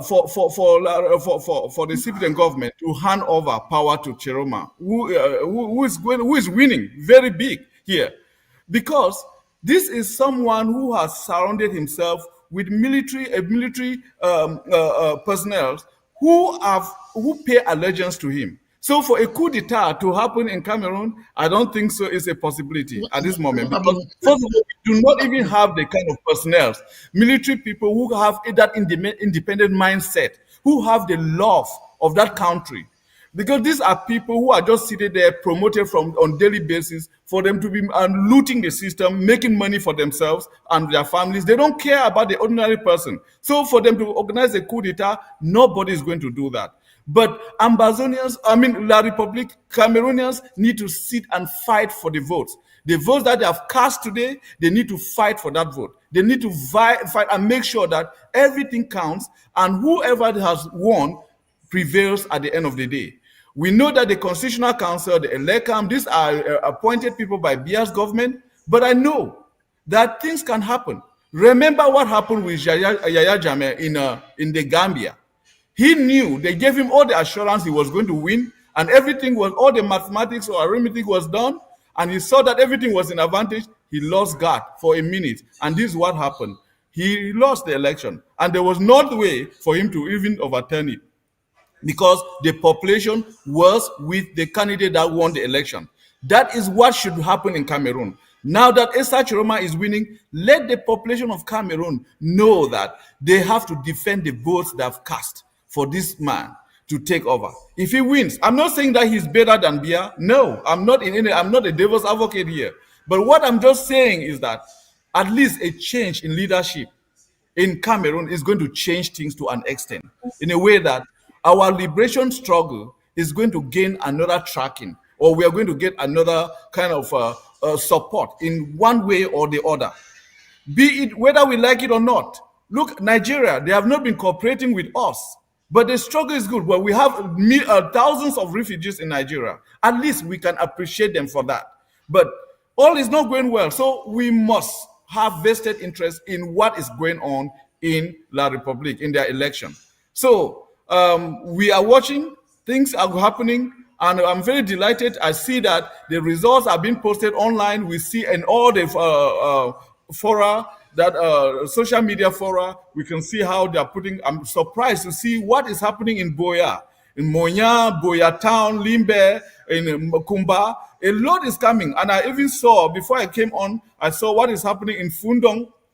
Chiroma is winning in Fundong. Chiroma is winning in Kambe. You can see that everywhere. I heard that SDF is winning in Batibo, and a lot is going on. So we can see that. Another thing that is very important is that Chiroma has to win, because what happened if the story, if the narrative of Mba John Akoro is right, that 1 billion was shared by some opposition leaders. OC had 1 billion, Bello Buba had 1 billion, the other politician called him Kabri, he had a billion, sent to the account by Ngongo. If that is true, that is a political suicide for these politicians, because this is playing into the advantage of Chiroma, because I hear the news has gone wide. All Cameroonians, they know about that. So it is a day of reckoning for for La Republique and the struggle of Ambazonia, the liberation of Ambazonia. So I believe that things are going on a positive side if people can become reasonable and think about the suffering of the common man. Thank you. Let me get back to Alex Lisenga on this Constitutional Council issue, ELECAM, the army and stuff. Alex, these results of these elections are, of course, going to be decided by this Constitutional Council. The social media is amok with results, authentic results from the polling stations, literally pictures of the counting boards, either classrooms or wherever, they litter the internet. Chiroma's campaign is also putting those figures together from polling station to polling station. As you can see on your screen, where Paul Biya voted today, the polling station where Paul Biya voted today, Chiroma, they said he won. Chiroma won it massively. I mean, the location where Paul Biya cast the vote this morning, Chiroma won there massively.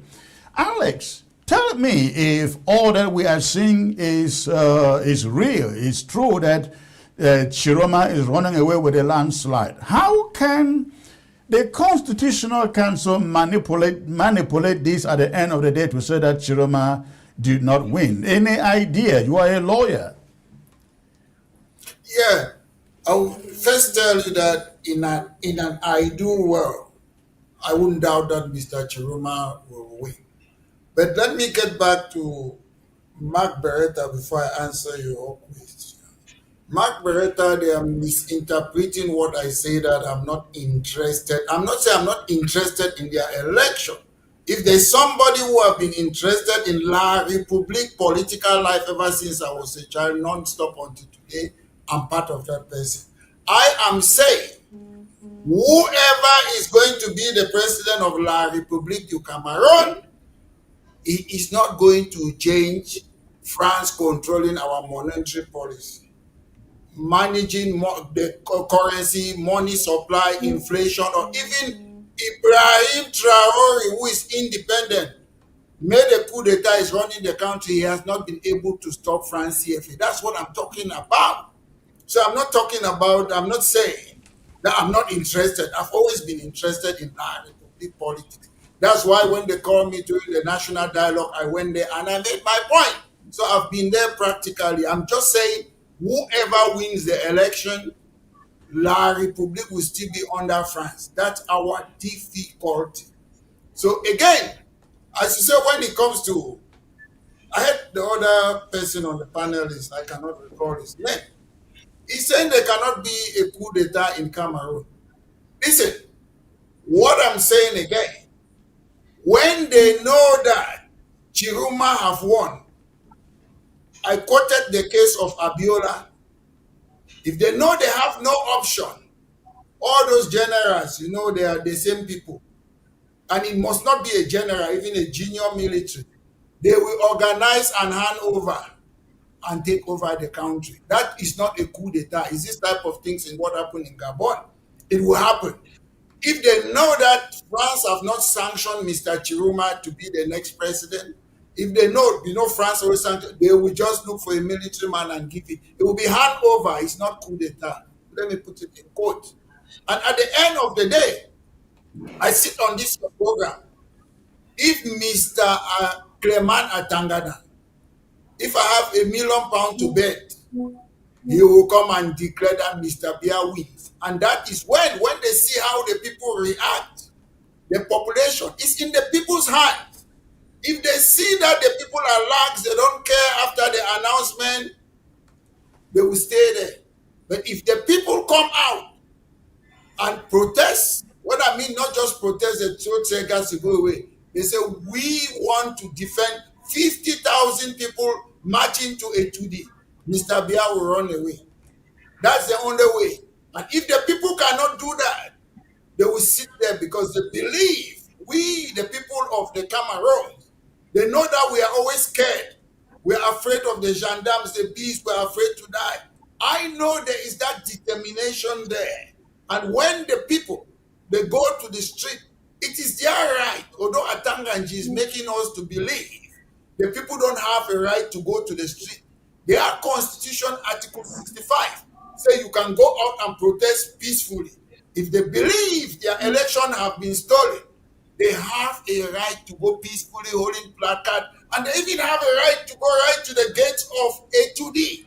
We used to do that when we were in the Cameroon. We used to march and go to the governor's office. I don't know why the BI regime is so afraid that when people want to go and protest, they are afraid. In most democratic countries, when people are protesting, they are heading to something, you protect them, the police. And I know the other panelists say what happened in Yaya Jammeh. Those people are Muslim people. They have a homogeneous form of population or country. They are homogeneous. In Cameroon, we are so heterogeneous that we are different in ethnicity. So the BI's government have been ruling the Cameroons based on what? Divide and rule. That's why when you see, most of us 5 months ago, nobody would have thought that Mr. Issa Chiroma would stand against Paul Biya or to stand as a candidate. So it is difficult to plan things in that country because everybody is going left or right. You saw some people that were talking about what? Oh, we want an Anglophone candidate.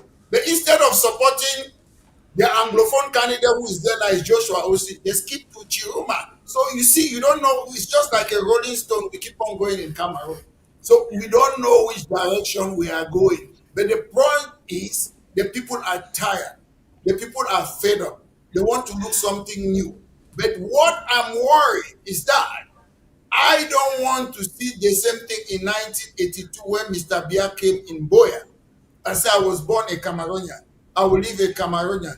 I will die a Cameroonian. And the people clap. We have spent all of our life in a government run by Mr. Biya and co. They have destroyed our life. They have made a lot of Cameroonians to go out through what? Forced immigration. The forced immigration. Those people who die in the Mediterranean, they don't want to go out. So sometimes I'm not surprised if Chiroma is winning all across the diaspora. Why? Because people, they think that everybody wants to come abroad and stay there forever. They have deprived us from our home. Anybody can go to a foreign country and they say, I want to go back home. We don't have a home. They have made us prisoners in a foreign country and they call us diaspora. They cannot even call us the people of the Cameroons. The people, some of them in the Cameroons, they think they have more right than us. A British man born in the Cameroons, they call you British man. A Dutchman born in South Africa is Dutchman.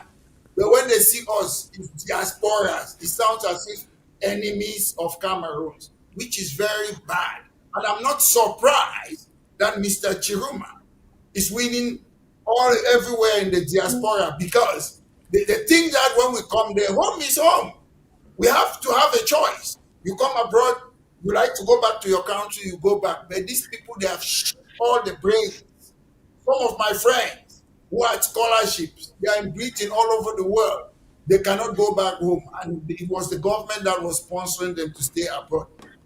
The government of Mr. Biya, La République de Cameroon, Atanganji, they have no clue how to run a country. I don't know the person who is behind President Paul Biya's image on social media. I will do this. I shall do this. Aisha, how can you be shall from 43 years? Mr. Bia promised a deep seaport, a ring road. I was there in Mancom, Bamenda. Until today, he cannot do it. Mr. Bia's policy have been about divide and rule. They just stay in power and they have nothing to do with it.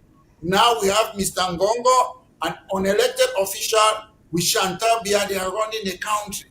Cameroon is a laughing stock. Any person, if you take a goat and put Mr. Paul Bia, people will vote for that goat to be the next president of the Cameroon.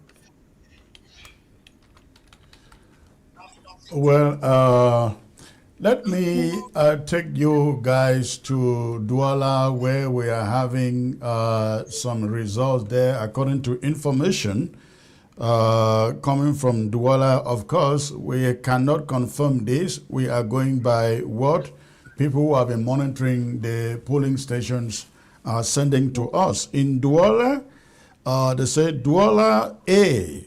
So Douala is broken down into A, B, C, D, and so on and so forth. So Douala A, the contest was essentially between Paul Biya and Issa Chiroma. According to the figures we have here, Issa Chiroma in the Douala A scored 87%, Biya scored 15%. In Douala B, Chiroma scored 100%. I'm sorry. I don't know where it is percent or the vote count, but I see Chiroma 100, Bia 13. In Douala C, Chiroma 116, Paul Bia 28. In Douala D, Chiroma had 88, Paul Bia had 35. In Douala F, Chiroma had 75, Paul Bia had 9.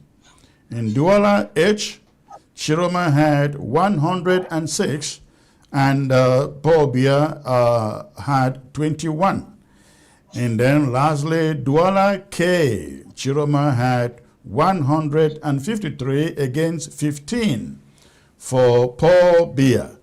Again, these numbers, we cannot confirm them, but these are the results forwarded to us from those monitoring the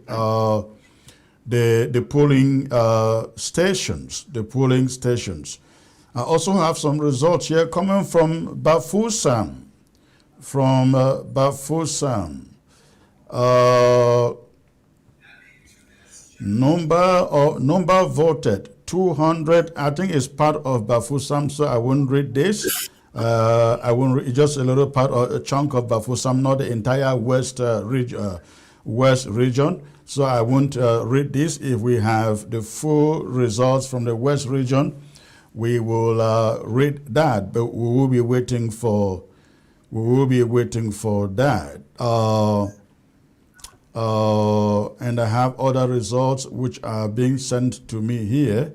I will come back to it. I will look through it, come back and present them to you as we have them throughout the night. Throughout the night, we're going to be bringing you these results as we receive them. However, take note, we are not vouching for those results. We would prefer results forwarded to us by any of the campaigns, whether Paul Bia's campaign, Chiroma's campaign, Oshi's campaign, any of them. And again, later on in the broadcast, I will be bringing you the communication officer for Chiroma's campaign to tell us what is happening over there with the counting. But let me get back to you, Mark Barita. This is a very important moment for Ambazonia. And as you mentioned earlier, many people still do not understand the logic for us calling for a boycott of that election. To me, I always wonder, you want us to go and vote for the Republic of Cameroon and claim citizenship of La Republic of Cameroon ever before we go sit on the table to negotiate with them. Where is the logic? Issa Chiroma is coming on. He is talking about a referendum. He is talking about releasing political prisoners, and alone he mentioned 3 months. I want to ask both of you, are 3 months not too much for somebody who is voted on the platform of change? Are 3 months not too much? If he is somebody who wants to fix the situation, shouldn't he release every political prisoner the first week he gets there to send a signal of exactly who he is? Mark, please. I think I want to hope that that is just a political statement. I think 3 months is too long. I think he's carefully managing his words, not to be seen as supporter of separatists also, or because they are hardliners also in the present regime. So I think he wants to probably look at the case files of, like he said, those who have not have not done any, been accused of blood, killing, and he may release them on step-by-step basis. But I think this question, it will really do well when the communication officer for Chiroma's camp come into board. What I believe is that in his position, what he should do to show good faith is that for the very first week, just sign a blanket decree, all prisoners with respect to the conflict in Ambazonia release. Whether you were convicted of what release, and then that will show seriousness, rather than going to each file trying to check who did what, which is not right. But I think the intention behind that is good. The time frame is something which must be looked upon. I hope that when the communication officer for Chiroma comes, she should be able to provide clarity when it comes to that case.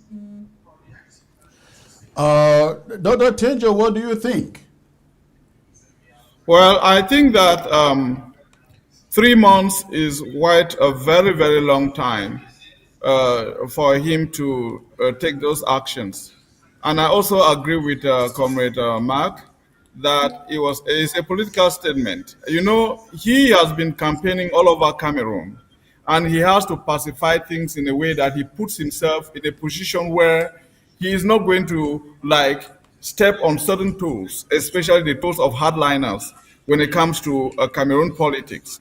So he is doing that, and if he is voted and he takes over as president, he's going to have the powers to make certain decisions, and he's not going to be depending on what A or B thinks, but what he's going to do is he will do something that is right for the people. So I believe that 3 months is going to be a long time, and I do not believe that he is going to take 3 months to do that.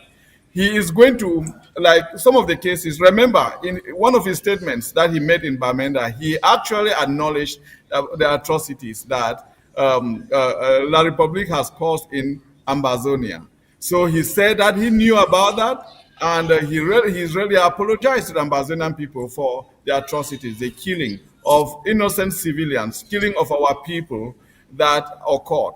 And these people did that based on orders from Yaoundé, and he knows. And remember, in one of our shows, we even stated that he could be one of those people that could testify against the government of La Republique at The Hague or International Court of Justice for the atrocities that were caused, genocide activities that were perpetrated in Ambazonia. So I think it's quite a long time, and I know that things are going to happen when he takes over Cameroon as the helm. He's going to make those decisions, and they're going to be very swift. We call them here executive orders. So those executive orders are going to be prepared even the day. And you remember that the system of the CPTM system is a system that is deeply rooted in Cameroon, and it's not going to take a month for that system to be swept off. So there's certain preparations are going to take place. If he wins, they are still going to make some kind of a transitional. The transition is not going to be easy. It's going to be rough because he needs to send some people packing, especially those old 80, 90-year-old people who are serving in the military, Joint Army Chief of Staff like Mecca, who is struggling to walk, but he's leading the Cameroonian army, and some other people who are due retirement. And can you imagine, Chris, I might bring this to your notice here. The treasury, I mean, they call it, how do they call them in the Ministry of Finance? They call them Inspector General of Treasury in Cameroon, went on retirement in 2011. Can you imagine this man is still serving as the Inspector General of Treasury in the Ministry of Finance in 2025? He has begged to leave, and they have not allowed him to leave. Can you imagine that? So that is some of the cleaning that Issa Chiroma is going to do. Make sure that he cleans the house and make some changes in the military so that he can safeguard even one day of being at the 2D. So 3 months is a long time for him to release the prisoners, but it's not a long time for him to clean the house because it is a deeply rooted, rotten system. Thank you. Maitre Lee Song, what do you make of this wait and see attitude of Ambazonian saying, okay, Chiroma, yes, maybe the right person, if it means just for change, we would then have to sit down with him and talk after? Yeah, I should start by telling you that talking about the Ayutabe and Co. My problem is they did nothing wrong. When you look at the laws of the Cameroons, Article 65 says that you have a right to self-determination. So I'm still doubting why they are behind bars. I was in the Cameroons, I met them twice. They are in a different section, not in the main central prison, they're not far from there. I met them Galim again too about 3 times or whatsoever. But it surprisingly, when I read Chiruma's message, somebody who wants to be the president of Cameroon, I don't know if he reads the law. He should know that what the Galim, Mancho BBC, Ayutabe and Co. What we're doing is not against the law of the country. Article 65 says you have the right to self-determination. It is clear there. So when they say, I will pardon them, I don't like that word. They were unlawfully detained, unlawfully arrested, tried in a military tribunal, which is a La Republique institution that tries political prisoners. So I should make that clear. And again, when people say wait and see, I want to see our counterpart, the people of La Republique du Cameroon, to treat the people of British Southern Cameroon as equals. I'm not waiting for Bia, Chiruma, or whoever to come and say, I want to do this to you. No, we are equal. We joined the union on an equal basis. Scotland joined the United Kingdom 300 years ago. The United Kingdom have never changed their name. They are not forcing them. I've seen some of the presidential candidates. They keep on talking about, oh, we'll give federalism. Please, I want to make it on your program. The Anglophone problem, British Southern Cameroon, is not about the form of a state. It's about to say 2 countries came together. British Cameroon, a country that had as a defined a country, a political authority, Prime Minister, Dr. Endeli, a parliament, House of Chiefs, that's a political authority, international boundary, a territory, and a population. La République du Cameroon, a country, had a 33-year-old called Amadou Ahidjo as a prime minister. They had a parliament. They had an international boundary territory. That's it. And I want to make it clear on your program. A country does not need to be independent. It's not one of the characteristics to define a country in constitutional law. There is nothing to say a country must be independent. And I will repeat on your program, Scotland is a country, is not independent. England is a country, is not independent. Northern Ireland is a country, is not independent. Wales is a country, is not independent. They came together, England and Scotland, they used to have separate parliament like West Cameroon and East Cameroon. They said, let's form one political entity. La République du Cameroon and British South Africa, let's form one political entity. Scotland realized at some time that Scottish National Party, they are not happy, they want independence. So they gave them decentralization, which is what? A separate parliament. They run their economy, they run their police, they run their economy, run their fishery, then different ministers. John Gute will tell us we have decentralization, but the Minister of Education is controlling us in British Southern Cameroon. The Minister of Health is controlling. They have different heads. How can you say you have decentralization in Cameroon when UK have got decentralization and they have separate football team, separate money, separate church? So they don't. John Gute doesn't even know what is decentralization. All he needs to know, John Gute, is to go to Kumba and say, I had my first girlfriend there. When I look at these people, John Gute, don't forget, he was my lecturer in Guakele, Yaoundé University. But when I see the way they behave, it's a bunch of rascals who don't know what is happening and they don't know what to do. So at the end of the day, I don't want, whether it's Bia or Chiruma or who, think that they are doing us a favor. They should look at us, that two partners came together, no matter if our size. Scotland is about 5 million, England is about 53 million. So we might be tiny, but the problem is we decided to come and be with them. If they want to talk with us, don't say everything is option in the table. By now, if I was Chiruma or whoever, I should know that if I'm coming there, two countries came together. Chris, I might surprise you on your program today. The first point I will say, to solve the Anglophone problem, is to recognize, if somebody just Bia or Chiruma says today, I've recognized the fact that two countries came together, we have solved the Anglophone problem. The second point now, the form of a state or whether we want to go is something different. Once I say I recognize the fact that two countries came together, the problem has been solved. Then now, it's whether we want independence or want to stay with them as two countries like England, they are in the United Kingdom with other countries. That's another topic of the day. Thank you. I would like to take you guys to Marwa, see the images emerging from Marwa. This is history. It's Garua. Chris, it's Garua. It's Garua, okay. This is history in the making.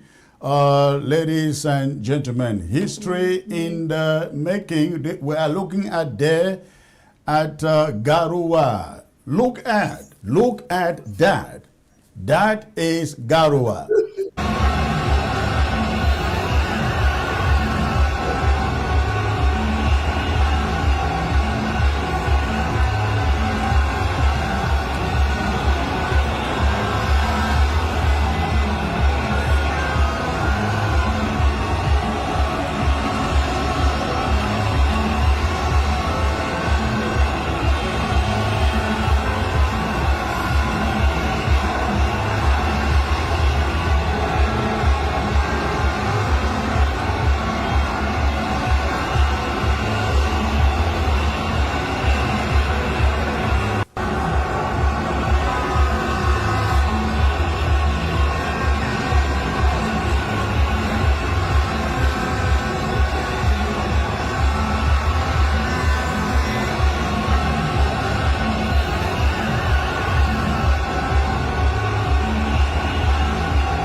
looking at the image there, ladies and gentlemen, emerging from Garoua. And you are watching the live coverage of La République du Cameroon presidential elections. For the first time in 43 years, for the first time in 43 years, it seems that Cameroonians are determined to make a change, effect change in the leadership of their country. And so we are watching there live from Garoua, where the population has poured onto the street. They are going to stay on the streets, we are told, until Issa Chiroma is declared winner of this election. And by the way, we are hearing that results from all across the country are a landslide for Issa Chiroma. In fact, Paul Atanganji, we are told, just came out, made some declarations warning political parties for trying to announce the results, whereas the Constitutional Council is the only body that ought to be doing so. By the way, what we are seeing here, I think it is going to be insurmountable, very much insurmountable for rigging, as has been year in, year out in that country. We'll be staying there for years. Let me get to this caller here from the ground. Hello. Hello, Comrade Chris. Hello, sir. Good evening, sir. Good evening, sir. A lot of noise there. Keep quiet. Yeah. Hello, good evening, sir. Good evening. Where are you calling from? Yeah, I'm calling from Gokutunja County, sir. Okay, what is going on there, sir? Yes, this afternoon in the BBC LGA, La République has organized what we were expecting that they should do, and few people came there, and our boys had to, attack them unexpectedly. So there was serious chaos around there, and we are here having information that we have about 7 people who have been, had some casualties, and everybody dispersed from them. And the backup was called upon. They came and ended in Baba 1. There was no way they could cross. So that is the latest we had this afternoon in BBC LGA. Okay. Yes. Okay. And how was Ghost Town observed there in Ndop? Yes. Really, I can only tell you about BBC LGA.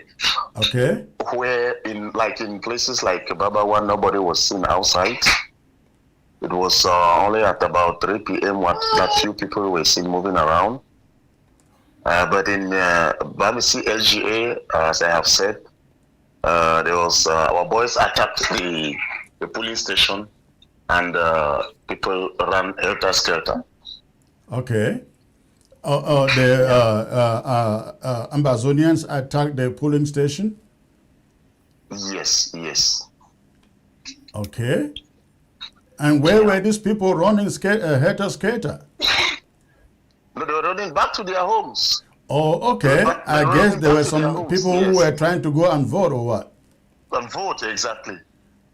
Okay. Yes, some people went to vote. Okay. Yes. So, and then, Comrade, please, I would also use this opportunity to talk about Issa Chiroma's landslide victory. All right, you hang in there. We will open the phones, and when we open the phones, you can call back. You holding in there. Okay, thank you, sir. All right. All right, I will take you back to another image coming from Garoua, as we have it, with the army coming out. That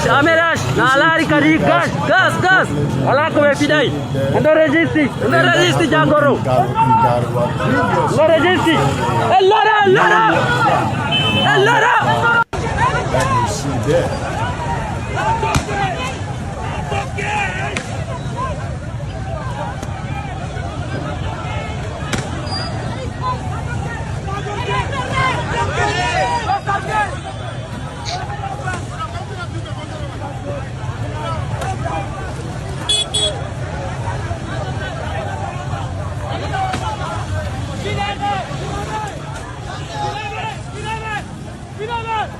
Da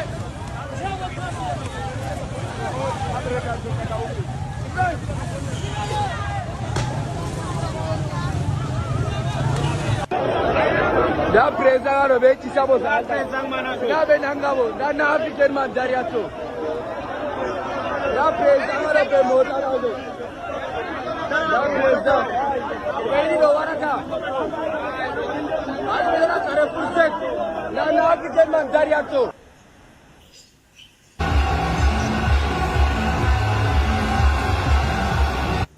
All right, ladies and gentlemen, once more good evening, and you are following election coverage of presidential elections in Cameroon. We are now being joined by Dr. Simon Munzu. Dr. Munzu, if you can hear me, go ahead and adjust your camera, please. Adjust your camera. I think it is cutting your head. Out there, Dr. Munzu, adjust your camera. Okay, that is wonderful. Thank you for joining the broadcast, Dr. Munzu. Thank you for having me, Chris. Wonderful. I guess just as every one of us here, you are witnessing history taking place in La République du Cameroon. Your observations, sir? Yes, we are indeed witnessing history take place, especially if the present, these early trends continue in terms of the vote count that is being announced from various polling stations around the country. Of course, it's still early days in the sense that all the results are not in yet, but we can we can see from the trend which way things are going. So it's a very exciting moment.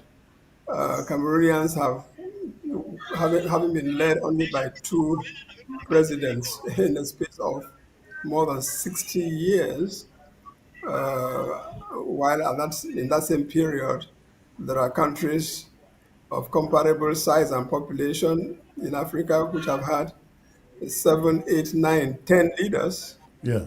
It is very refreshing. It would be very refreshing for Cameroon and Cameroonians to have a change of leadership.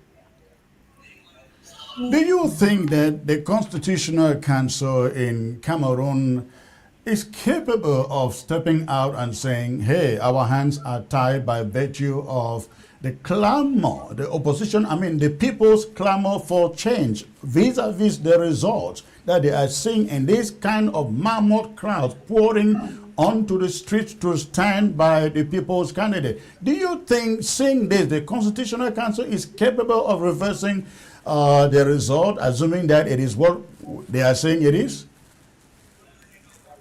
Well, I would imagine that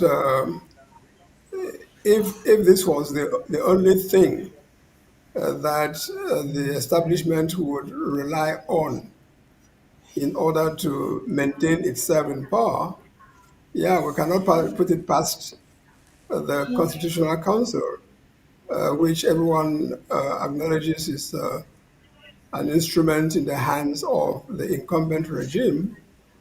So yes, my guess is that if this is the only thing that they had to rely on, they would try to rely on it. In other words, rely on the Constitutional Council to try to twist the result or announce a final result that does not tie up with the actual intentions of the voters, and that would be of course unacceptable to the Cameroonian people, because as I said I don't know if you received my first statement on this electoral process that has been circulating these past 48 hours.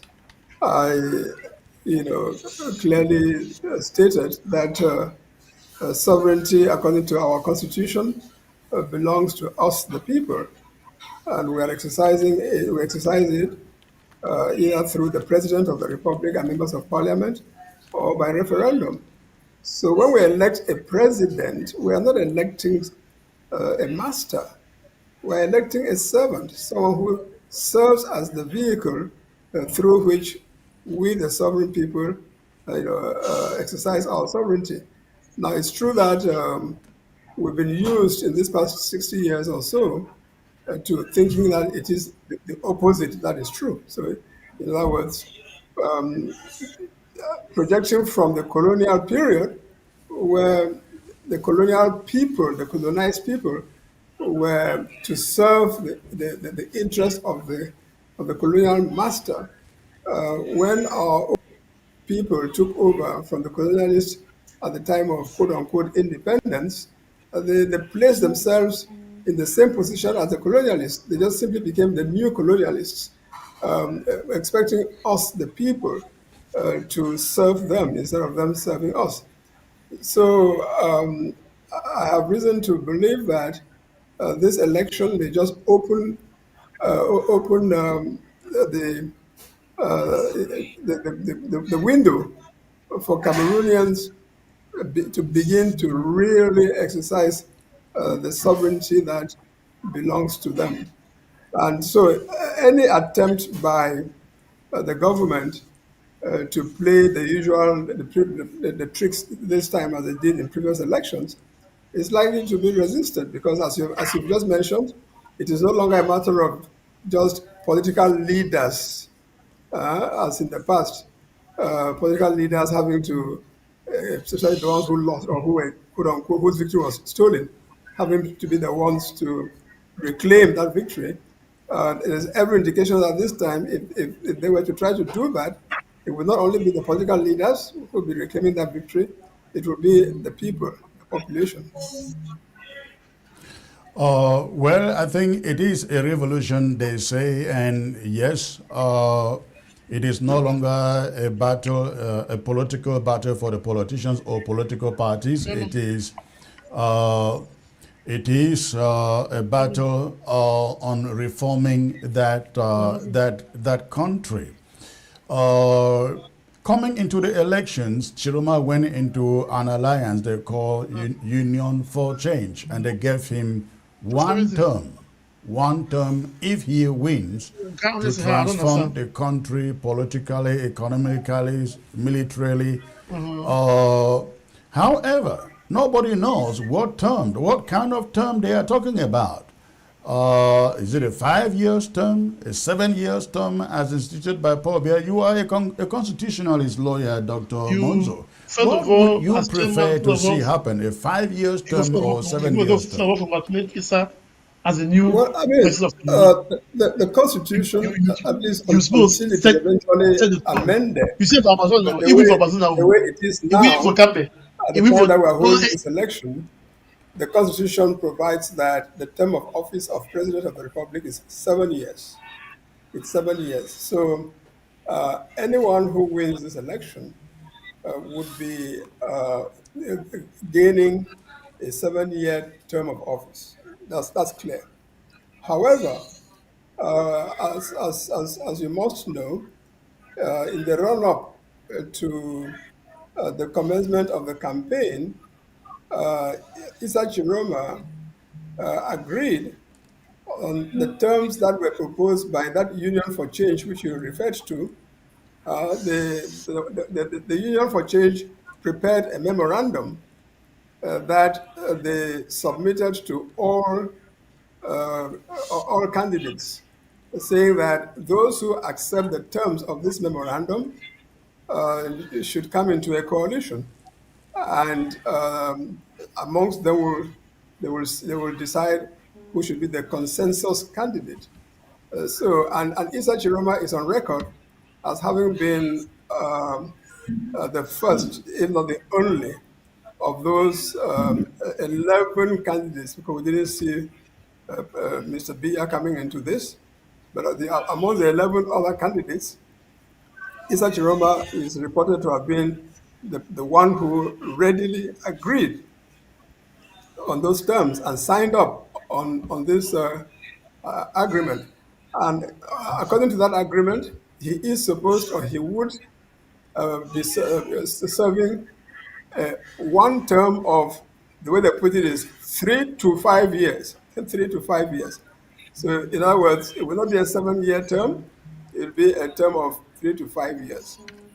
Now, whether that holds depends upon how much faith we can place on this agreement, which is a private agreement between the candidate Issa Chiroma and this group calling itself the Union for Change. Now, if Chiroma acts as a man of honor, as an honorable person who keeps his word, then he will keep his word vis-a-vis those to whom he gave the word. He didn't give that word to the Cameroonian people. He gave that word to the membership of the Union for Change. Will they be, if he were to decide to change, to break his word, would they be able to hold him against it? Legally, no, because legally he will be entitled to serve a 7-year term. So that's an area where things are still murky, and we would wait to see what happens in the first few weeks and months of the Chiroma presidency, if there is going to be a Chiroma presidency. There is something very much at stake, Dr. Munzo, which, it is about Chiroma talking about the need for a referendum in Cameroon and a dialogue with no subject being a taboo. We know your advocacy for a return to a federal Cameroon as per 1961. It is going to become the next issue on the table to discuss. That is assuming that he is declared the winner officially of the election. What kind of referendum would you be looking for from Issa Chiroma? Well, I must say that I've heard him use the word, but I didn't hear him clarify his thoughts on that. And I wouldn't want to second guess him. When he agrees to the principle of a referendum, as you know, is conducted on the basis of one question put to the population, to the voters. So what question would, if he were to become President Chiroma wants to put to the Cameroonian people on the referendum he's talking about? He hasn't given any detail, and I wouldn't pretend to do it in his place. On the contrary, I would join you to ask him to be more explicit. He has to be more explicit. What does he mean? Because you see, the referendum could be,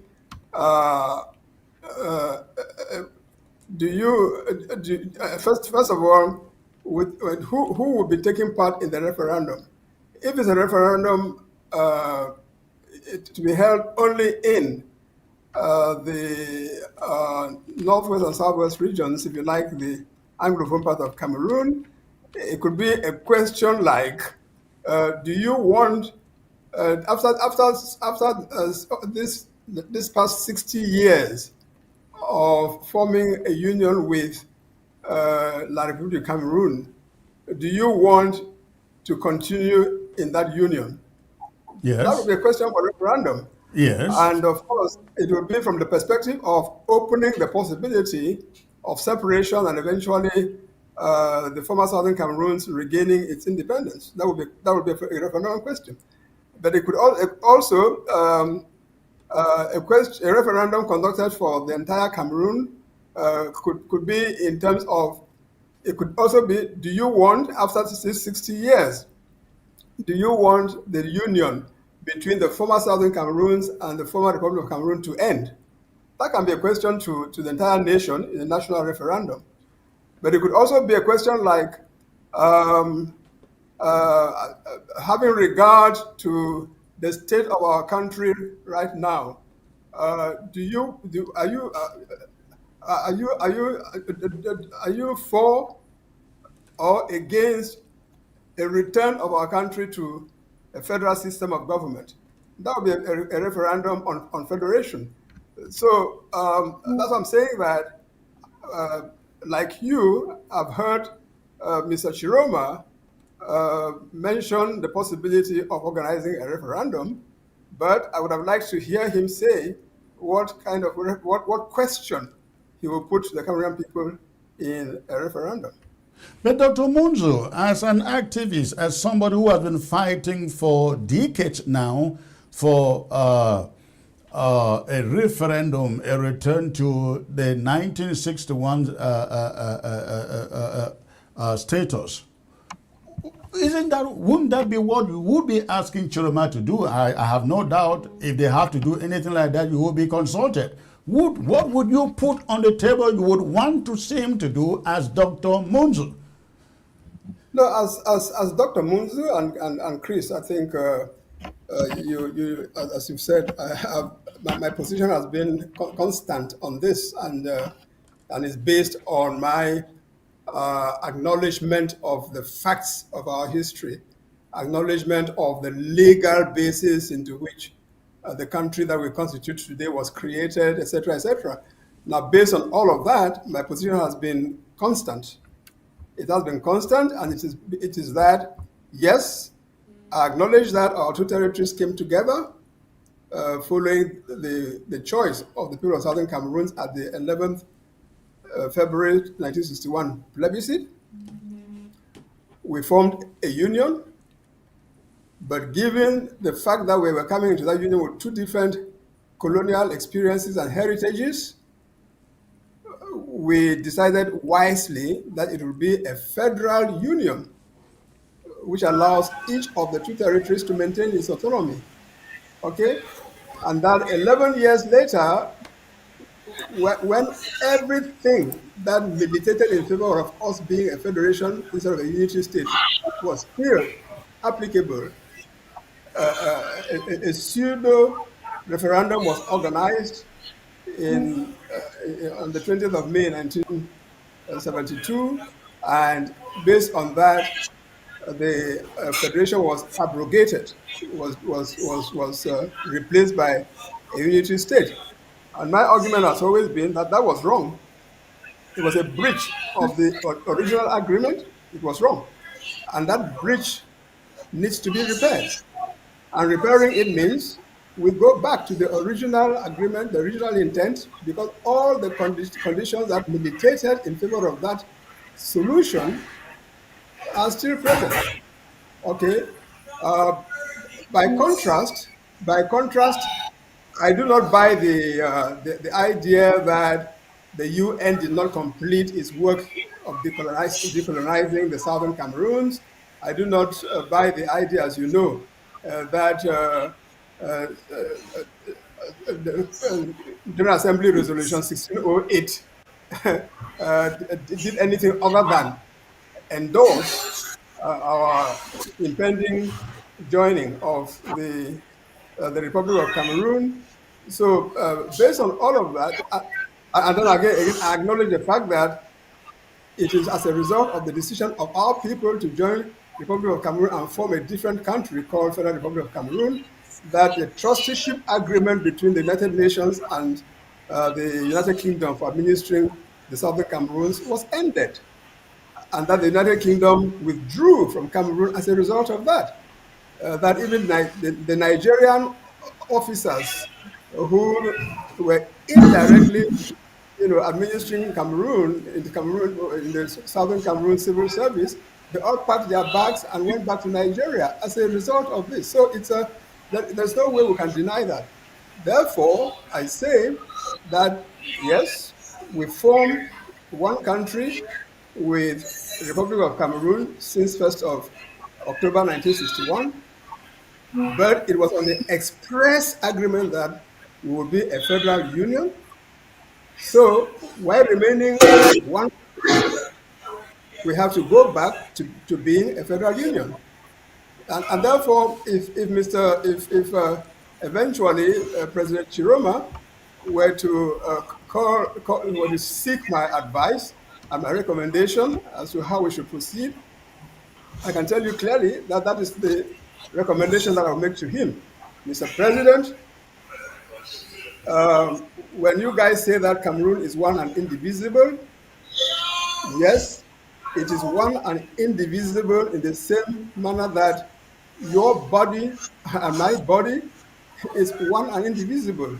Sitting here now, my body is one and indivisible. But that doesn't mean that it doesn't have parts. My head is not my arm is not my leg, my leg is not. So, unity is not uniformity, Mr. President. I tell you, unity is not uniformity. You can be united and yet, in many ways, have within that your unity diversities. And that's what we have in Cameroon. One country, but with two Anglophone heritage and the Francophone heritage. So, Mr. President, we will keep Cameroon one, yes, but it has to be run on a federal basis where the English-speaking Cameroonians regain their autonomy. Oh, Yeah. all right, Dr. Monzo, please stay put in there. We're going to get to Rohoya Chiroma, who is the daughter of Issa Chiroma, to give us updates with what she is getting on the ground, especially with what we are seeing in Garuwa. Let's see if we can have her on. Okay. Hello, Rohoya. Hello. Hello. Hello. Hello, Chris. Yes, Rohoya, how are you doing? I hope the evening is looking good. We are looking at some images emerging from Garoua. Tell us what is happening there. Say it again, please. We are watching some images, people pouring onto the streets in Garoua tonight. What are you hearing about that pouring on the street in Garoua? But I think it's a celebration because they just got the result from the polling stations. So far, I guess you are monitoring those results. Tell us what you have received so far from the campaign, not from the social media, from the campaign. Yes, well, from the campaign, we're still monitoring, I mean, the remote areas. We're waiting for the votes from the remote areas, but from what we've been receiving, things are really looking very good. So we are very much happy now, and we just hope that we won't have, but also we're taking precautions to make sure that, they don't play some games. Right. Especially in those remote areas. So, we are very glad, but we're also cautious. Right. Very much cautious also. Tell me, of course, I hope to get to your that campaign communication person tonight, but how are they monitoring results from the rural areas, remote areas where they cannot easily get the results as they do in the urban and city areas? So now we have, they do it through phone. Actually, what happens, the polling agents there, they're sending us the result. The good thing is we had internet, so they can send us pictures of the, the result as they're counting it, So it is being done quite instantaneously because they use, they snap the picture, yeah. So, but we're still waiting to get the final result, the PV. Yeah. When we spoke earlier, your father to collect it from everyone because those will be the evidence. Right. That we need like hardcore evidence. We need to have it all in our hands. Yes. We are getting it now. We are collecting it all now.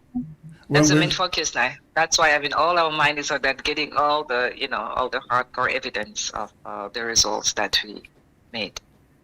When we spoke earlier, your father residence was surrounded. by the military. How is the situation now? Are they still in his residence? Well, it's calm. No, nothing has escalated. It's calm. They're still there, but it's calm. Nothing is happening. The crowd that we see gathered out there in Garua, where is it precisely? Is it anywhere near to where your dad's house is? I think they are. Yeah. It's not. Yeah, it's in the neighborhood. It's in the neighborhood. It's not far. Yeah, it's in the neighborhood. Yes, but I think they are celebrating in all different places also. I don't know. Right. Of course, there is celebration everywhere. All over the city. Yes. There is celebration everywhere, but that is huge in Garua. Yes, definitely. Have you spoken to your dad this evening? Yes. Yeah, I've spoken to him like half an hour ago. And what is the mood in him? He's very excited, he's happy, and people are calling him, So I asked him to rest a little bit because the day wasn't easy for him. It was quite stressful for him. So now with the news of the results, it's a relief. It's a huge relief for him. It's a huge relief. So after the counting tonight, will he rise up in the morning and declare victory? Well, we are still planning it, like how we should go about it. Like this is the communication team that can, say more about it. Yeah, he's planning to see what's the next step. Now I understand that Paul Atanganji was out in a press conference warning your dad and the opposition as a whole, but of course everybody knows your dad's candidacy and party are the target. What do you make What do you make of the threats coming from Paul Atanganji, even on the eve of the election? I think that was Friday. I think it just shows that, they've lost the battle now. That's exactly what it shows, that they've lost the battle. So they can only resort to threats, the old weapon, because they knew they could not win. And they really, I think that to me just shows fear and despair. So they were trying to use desperate measures, just, as a last resort to threaten, and also perhaps hoping that that he will make some mistake, or maybe that, the people will react in a certain way. But even today, what happened, they were provoking him, obviously, Yeah. Because there was no need to stop him from going where he wanted to go. There was no need for that. Right. I mean, he had already voted, right? Yeah, he had already voted, yes. But they went out to stop him from going out to observe other polling stations. Yes. He came back home after voting, and then he wanted to go out and observe, the other polling. And they asked him to go back home, but he could not. He could not go there. They prevented him. That's when everything started. Crowd gathering and what followed. All right, listen, thank you again. I will come back to you before we'll call it tonight. It is still very early there, 9:40, that is 20 to 10. And the counting started at 7 p.m. I will get back to you before we close the broadcast tonight. Thank you. Stay put in there, please. Thank you. Okay, thank you. All right. Okay. Dr. Atejo, Dr. Munzu, and Mark Barita, Metro, Alex Lissinger. I am going to play a clip here from the former Prime Minister and former President of the United Nations General Assembly, Philemon Yang. He made a statement following the confessions of Issa Chiroma in Bamenda, and I want you to listen to it, and I want to ask both of you, all of you, to respond to a statement, a point he makes in that in this clip. Listen, please. Well, we are in a Republican system. And the beauty of the Republican system is that people can go all over the country and campaign and speak to people. And I dare say, I like all the candidates. And I have tremendous respect for them, because if a person can decide to be a candidate, that person is already bold enough to be asking to be a leader of a powerful country, of a complex country like Cameroon. Many of them have come by, and I think they were right to come here to speak to the people. But let me make a comment.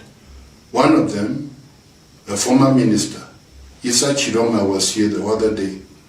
Unfortunately, he was very, very clear and said that Chris Ano is his friend, and that Chris Ano has been talking with him, which is unfortunate, because Chris Ano is behind some of the people who have committed crimes in this country.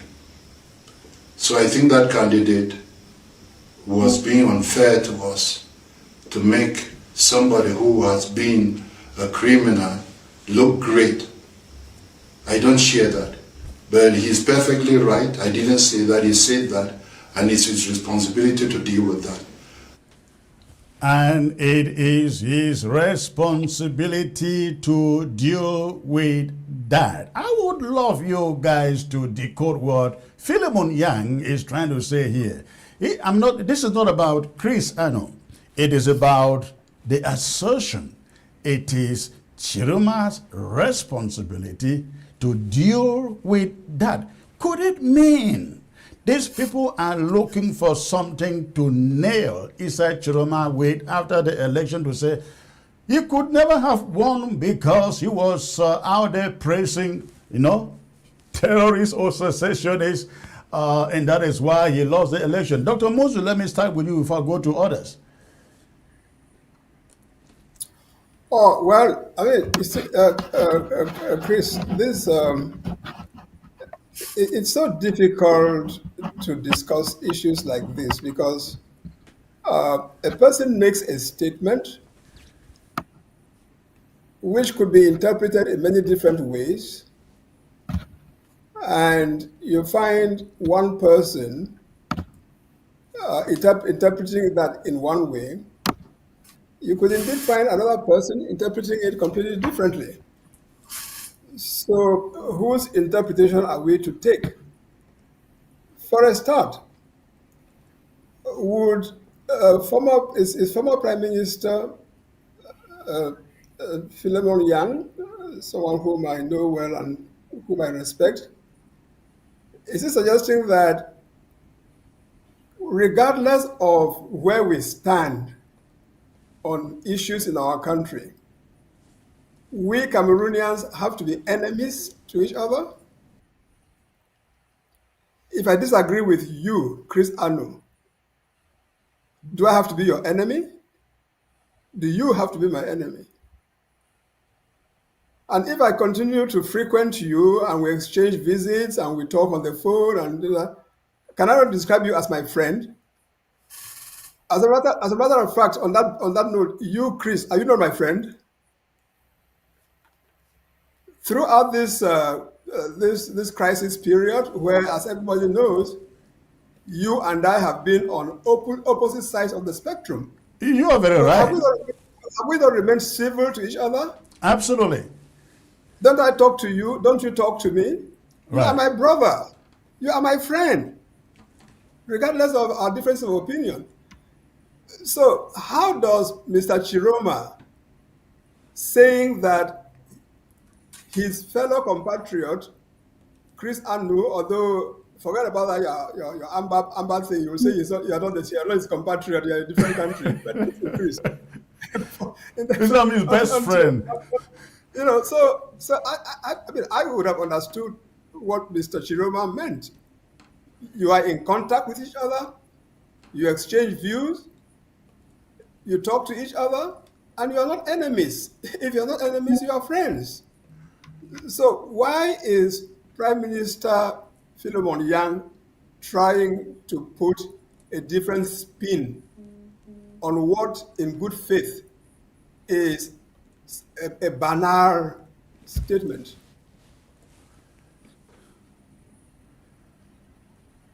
That would be my reaction, and that would be my question to him if I was sitting in front of him to ask him the question.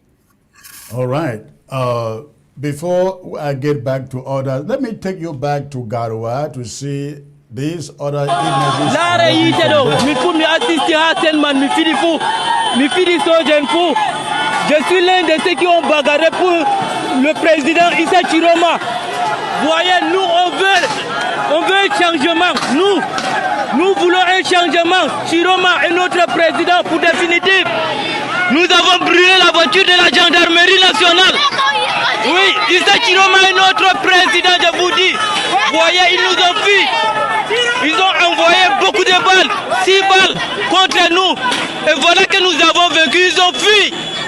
Je vous l'ai dit, nous sommes les participants pour le changement ici à Garoua, à Nassaro, dans le bureau de vote. Il n'y a pas eu de bulletin de M. Issa Chiroma à Nassarawo.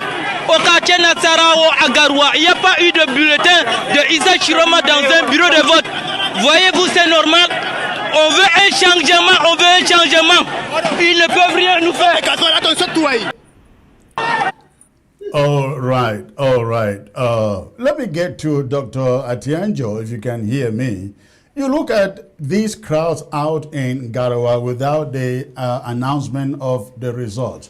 Tell me, imagine what is going to happen. What is going to happen when they announce the results and state that Mr. Chiroma did not win the result? What do you think is going to become of that country? Well, I think if that happens, it means that the people of Cameroon, of the Republic of Cameroon, their interest has been violated. Their intent for a change, the hunger for change, which they had an opportunity to execute, has been violated. So it will be a betrayal of the entire nation, and people are ready to fight for their vote. You see, I don't understand French. Deeply, I do it superficially, but the gentleman who was talking said that is a gendarmerie vehicle that has been put on fire, and we are here to stand for Issa Chiroma, who has won election as the president.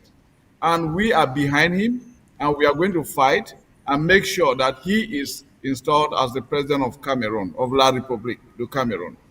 So that is what the people are going to do. They have that determination, they have the resolve to stand by what they have voted for. And then about the statement of the former prime minister, whom I respect, Mr. Philemon Yang. He made it was kind of balanced, but at the end of the day, he actually messed it up with the statement he made that Mr. Issa Chiroma should be ready to deal with the consequences. He has the responsibility to deal with it. Just like Dr. Muzu said, there could be many interpretations to what he made, the statement he made. But what I know is that the CPDM government, or the government in place, was looking for an opportunity to hold him. You know, if you want to kill a dog, you give it a bad name, and then they will use that bad name to kill that dog. So they've not gotten there. And the tithes, what is wrong with you? First of all, he described Comrade Chris Ano as a criminal. I don't know the crime you've committed to Cameroon, being somebody who is fighting for the right cause of the liberation of Ambazonia, liberation of our country. Our people who have been subjected for over 60 years of suffering, and then you are fighting for them to be able to enjoy the life that God has given to them, and under some kind of discrimination, marginalization, torture, and people whose identity has been taken away, forced and taken away from them. I don't see how that falls within the realm of criminality. So for him to make that statement, I think he went overboard. He went too far to describe Comrade Chris as a criminal. And again, he doesn't have the moral authority to determine how people make friends. The fact that you disagree with Chiroma or the fact that you have ideological divergence does not mean that you are an enemy to him or he is an enemy to you. I think that we need to grow up and start reasoning. It is very unreasonable for someone to make such allusions because it doesn't really make sense to tie somebody to his own ideology or his own belief. We believe for Ambazonia, the liberation of Ambazonia. Others believe for a federation.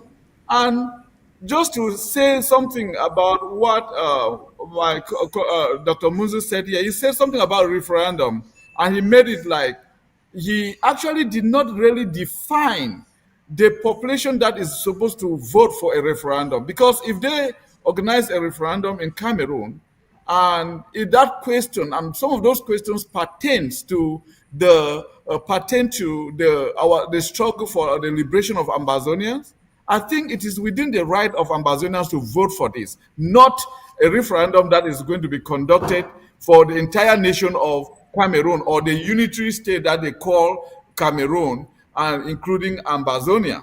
So I think that is going to be a flawed kind of referendum, which is going to be is not. I mean, the purpose of it is not going to. The results we're expecting results are not going to be achieved because you cannot ask that question to all the people of Cameroon, including Ambazonia. Then I expect them to answer that, okay, we want the liberation of Ambazonia. No, they are not going to do that. But if you ask that question to Ambazonians to vote for a referendum, what form of government do you need for yourself? Do you want a federation? Do you want a unitary state? Or do you want a secession? Those are the legitimate questions that need to be asked. And these three questions represent the interests of the three schools of thought that we have within our struggle. There are some people who want indivisible Cameroon. There are some people who want federation, and there are some people who want independence of Southern Cameroon. Those are the three questions representing all these bodies. Because the logic is there. La République, they have been arguing within their diplomatic realm. They have been arguing that, okay, the people of Ambazonia, they have declared they want an indivisible Cameroon. No, that is not true. There are some people in Ambazonia who will vote for a unity. There are some who will vote for federation. There are some who are going to vote for independence. So this should be left for them to decide the form of government they want for themselves. It's not for somebody to come and then bring a whole group of people who are not concerned, like the people of La République. They are not concerned with us because we have an identity that we must protect. They have their own identity that they must protect. So if that question is about us, it should be for us to participate in that independence or in that referendum. Thank you. All right. Maître Senge, what's your take on this, please? Yeah, I saw what Prime Minister Yang said, and I was so disappointed because he's somebody who went to the same alma mater like myself in CPC Bali, then Wakele. I must start by greeting my lecturer, Dr. Munzu, and a senior friend before I proceed.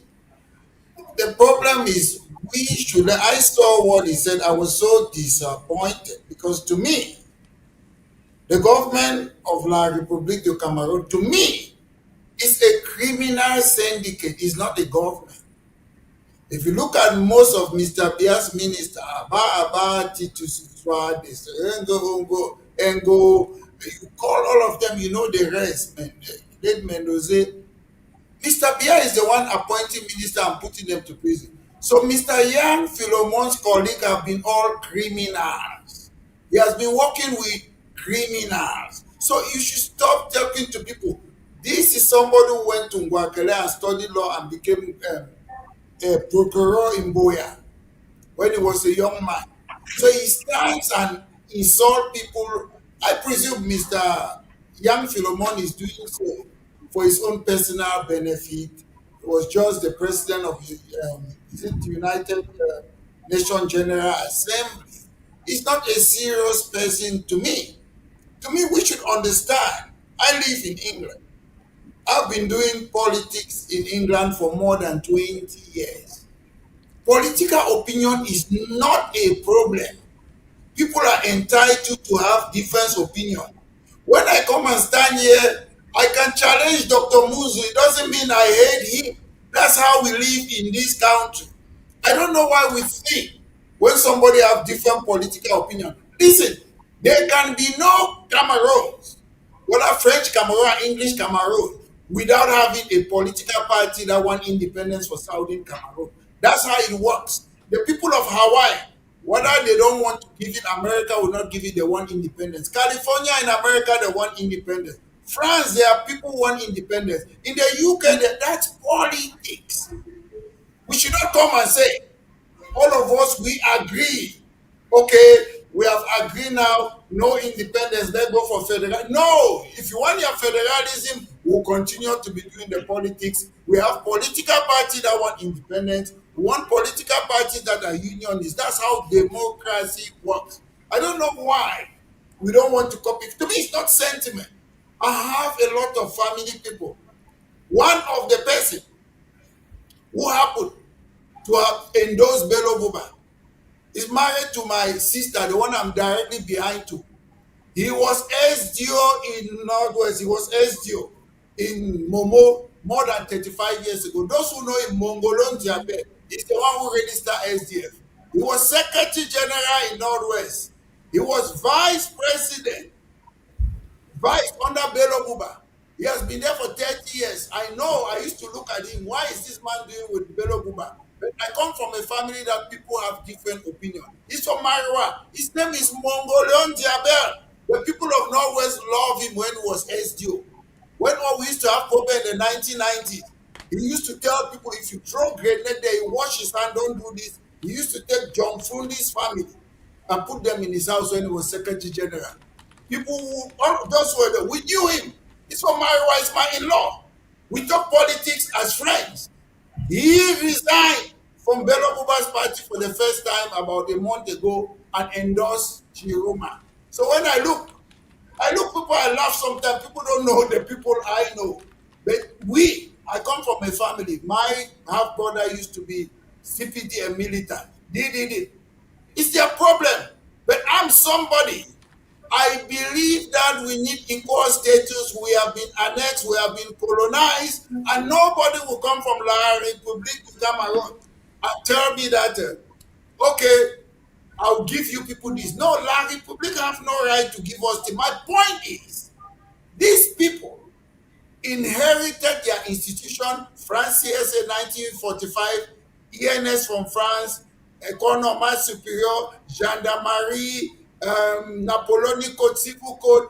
My point is, why can't you use your French inherited institution in La République du Cameroun and allow us? Why must you translate your NASLA and you impose it on us? Why can't we have our own system? I know people will say federalism is good. I keep on saying I'm happy that my lecturer and senior friend Dr. Munzu is here. Our problem is not the form of the state. It's an identity. These people are bearing their name. They had in 1st January 1960, La République du Cameroun. They should respect our own name. Whether we want to call ourselves British Southern Cameroon or West Cameroon, they respect their own. So far as they agree that two countries came together. And I will say this, I'm happy that my lecturer and my friend, Dr. Munzu, is here. I was taught in constitutional law, I did public law in Guakele. Bipum Jean-Marie, my professor, said, l'État, c'est quoi? Un territoire, political authority and a territory. So we were a country. A country does not need to be independent. You just need to have political authority, Dr. Endely, Parliament, House of Chief, territory, and population. That's a country. So the definition of a country doesn't mean must be independent. We look here, I always compare this country where I live. Scotland is a country, is not independent. England is a country, is not independent. Wales is a country, is not independent. Northern Ireland is a country, is not independent. They came together to form a common political entity, not to annex. What La République du Cameroon is doing is what? Annexation. Colonize. They colonize us. So it is very important for us to understand this thing in constitutional law. A country does not need to be independent because I'm living in the United Kingdom. Scotland used to have a separate parliament before they came and joined with England. La République du Cameroon and British Southern Cameroon, West Cameroon, they used to have a separate parliament. They came to form a political entity. They did not come so that one country should annex another one. So Scotland, 300 years ago, they joined England. Scotland is still called Scotland. England is still called England. La République du Cameroon is still called La République du Cameroon. Where is British Southern Cameroon? That's the problem we have in the country. It's our identity. It's not about a form of a state. A form of a state is about transferring of powers. They have transferred power to Scotland. They transfer what? Economic power, transport, judiciary, equal opportunity, fishery, housing, transport, judiciary. That's decentralization. They have their own parliament. My other lecturer too, Prime Minister Dion Gute, says that we have decentralized. What have they decentralized? I am living in a country that we have decentralization. And when I see another lecturer of mine, like Dion Gute, I'm so disappointed by all these people who have made a country. They think only about their personal gain rather than thinking about the people.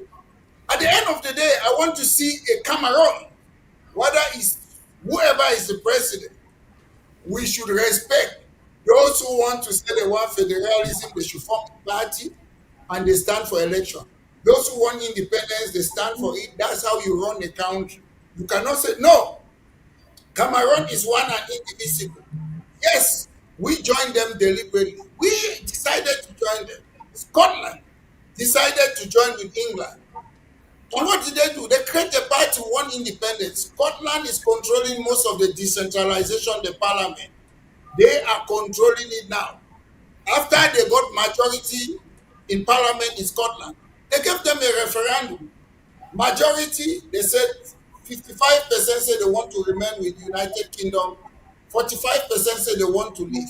Same with Northern Ireland. When independence is a political opinion in accordance with the Constitution of La République du Cameroun, Article 65. UN Charter is part of it, the preamble. So nobody should come and deny us that constitutional right. I have a lot of, we should separate family. I have a lot of family in La République.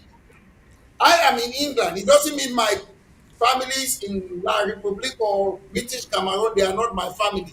They are still my family. But we are not talking about family now. The government of Mr. Bia and Mr. Aijo have destroyed our life. I live here. My place is so comfortable.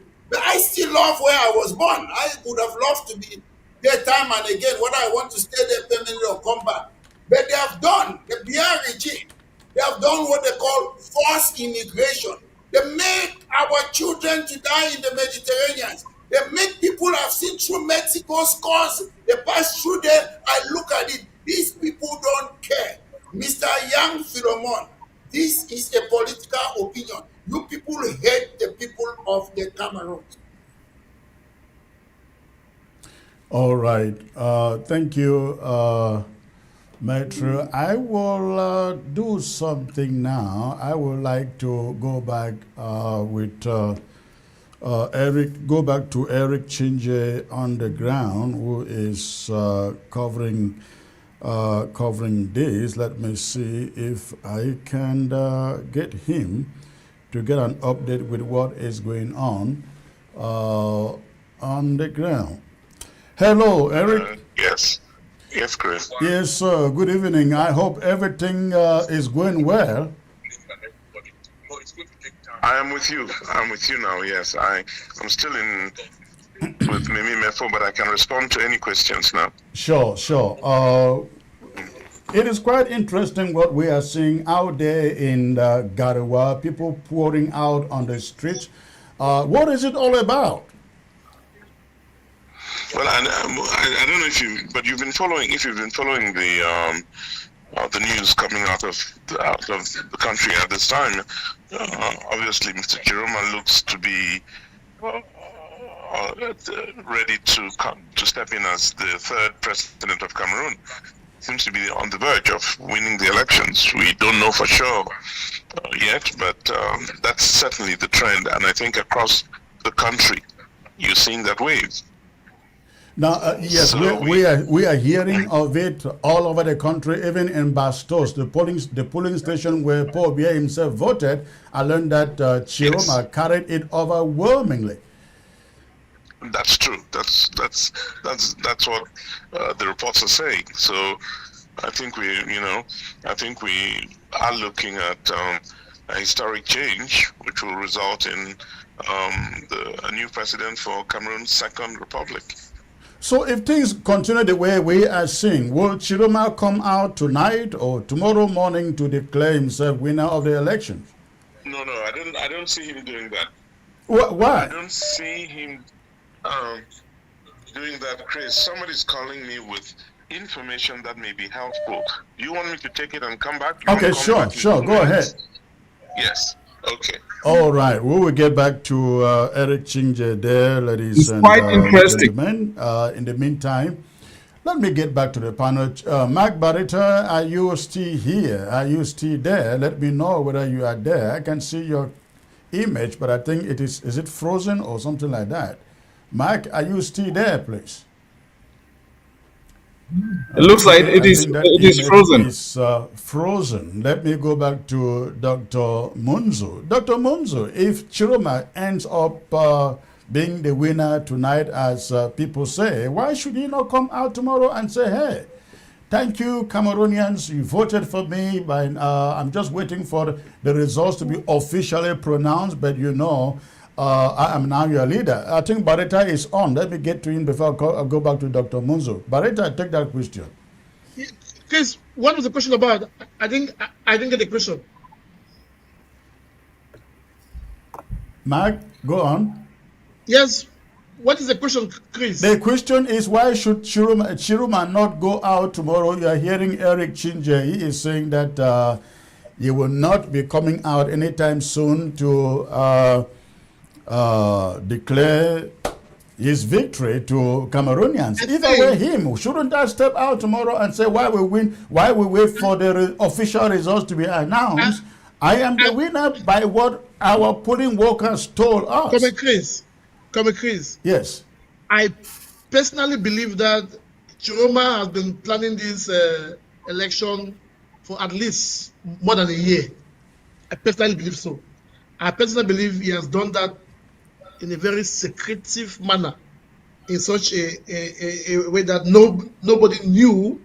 That I think he is very intelligent. He read the Cameroon's political system, the various party, and CBDM fell in the game by refusing Camto from running, and that has just given the West region, the Bamile case, all in the diaspora in Cameroon for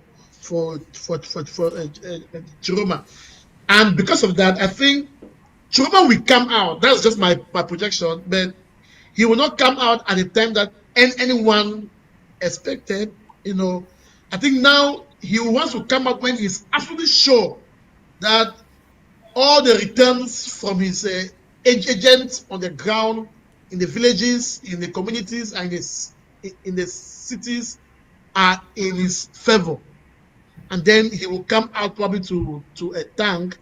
You know, people, Cameroon politicians, they are already saying that Chiroma is making friends with so-called secessionists is Chris Anu's Chris Anu's friend, so they should condemn. And this foolish Bamenda Mayor guy, I saw the thing he did with the campaign, and he made a poster. We did not accept an apology. You were talking with Chris Anu, a very useless man in Bamenda, who called himself is it mayor or who? So I think Chiroma will come out before Tuesday. I think everyone is now he's very cautious, looking at, and he will want international backing. He will want to have backing from France, especially, from France and other regional blocks to say, what, this is what I'm doing. I hope you can support in your own way. And Chiroma knows very well that it is not Bia who is at the front. It is Ngongo and all of those people. If Bia had all of his faculties intact, there's no way Chiroma will dare to challenge Bia.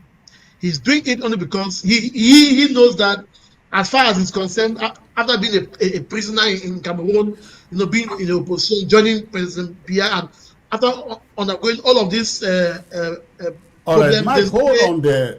Mike, hold on there.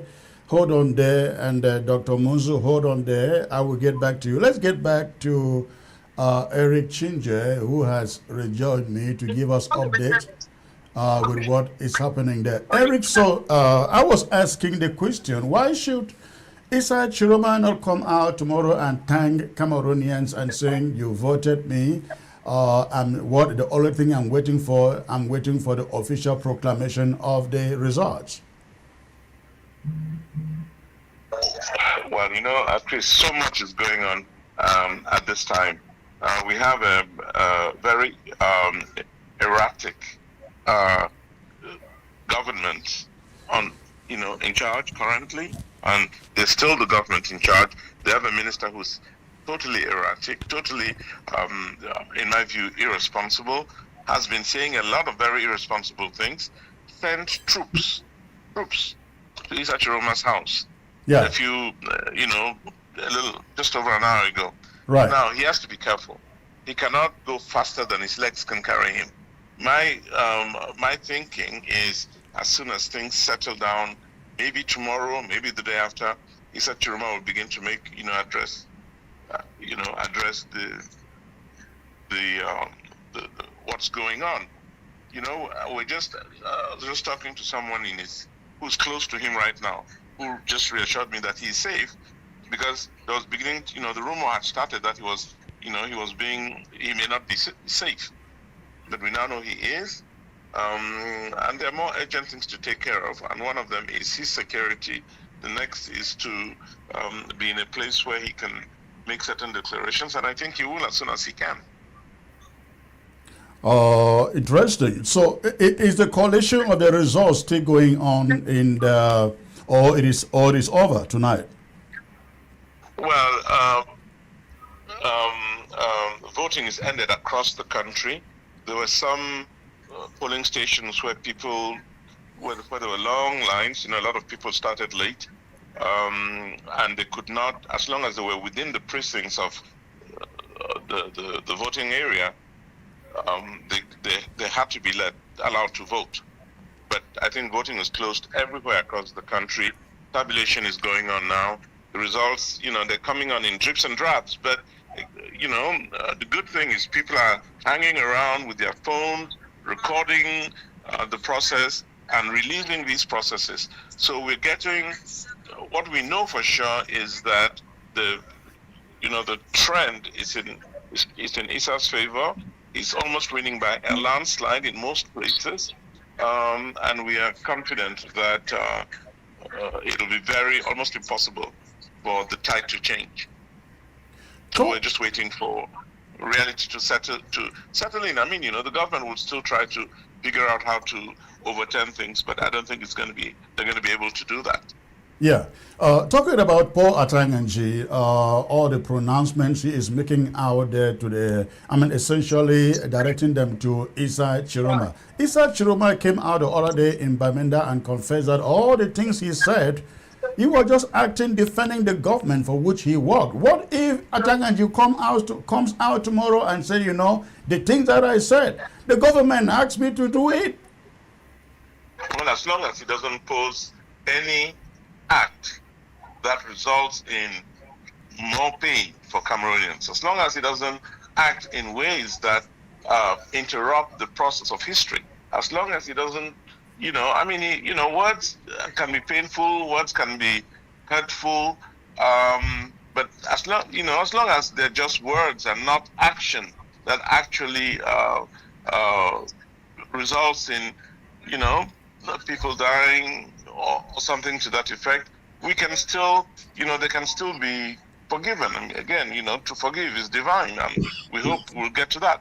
But if what he is saying is disruptive of a process that the people demand, if what he is saying results in more deaths, then he should be, you know, he should be held responsible, and I'm sure he will. Now, going by what we are seeing, people are very concerned. Of course, you and I, we are surely concerned about what they call the Constitutional Council, because this is the final body to decide who wins the elections. Are you concerned what they are capable of doing? Are you asking if I'm concerned about? By the Constitutional Council, what they are capable of doing to reverse the results? We are totally concerned about it, and my take is, you know, the nation is on alert. I mean, we are all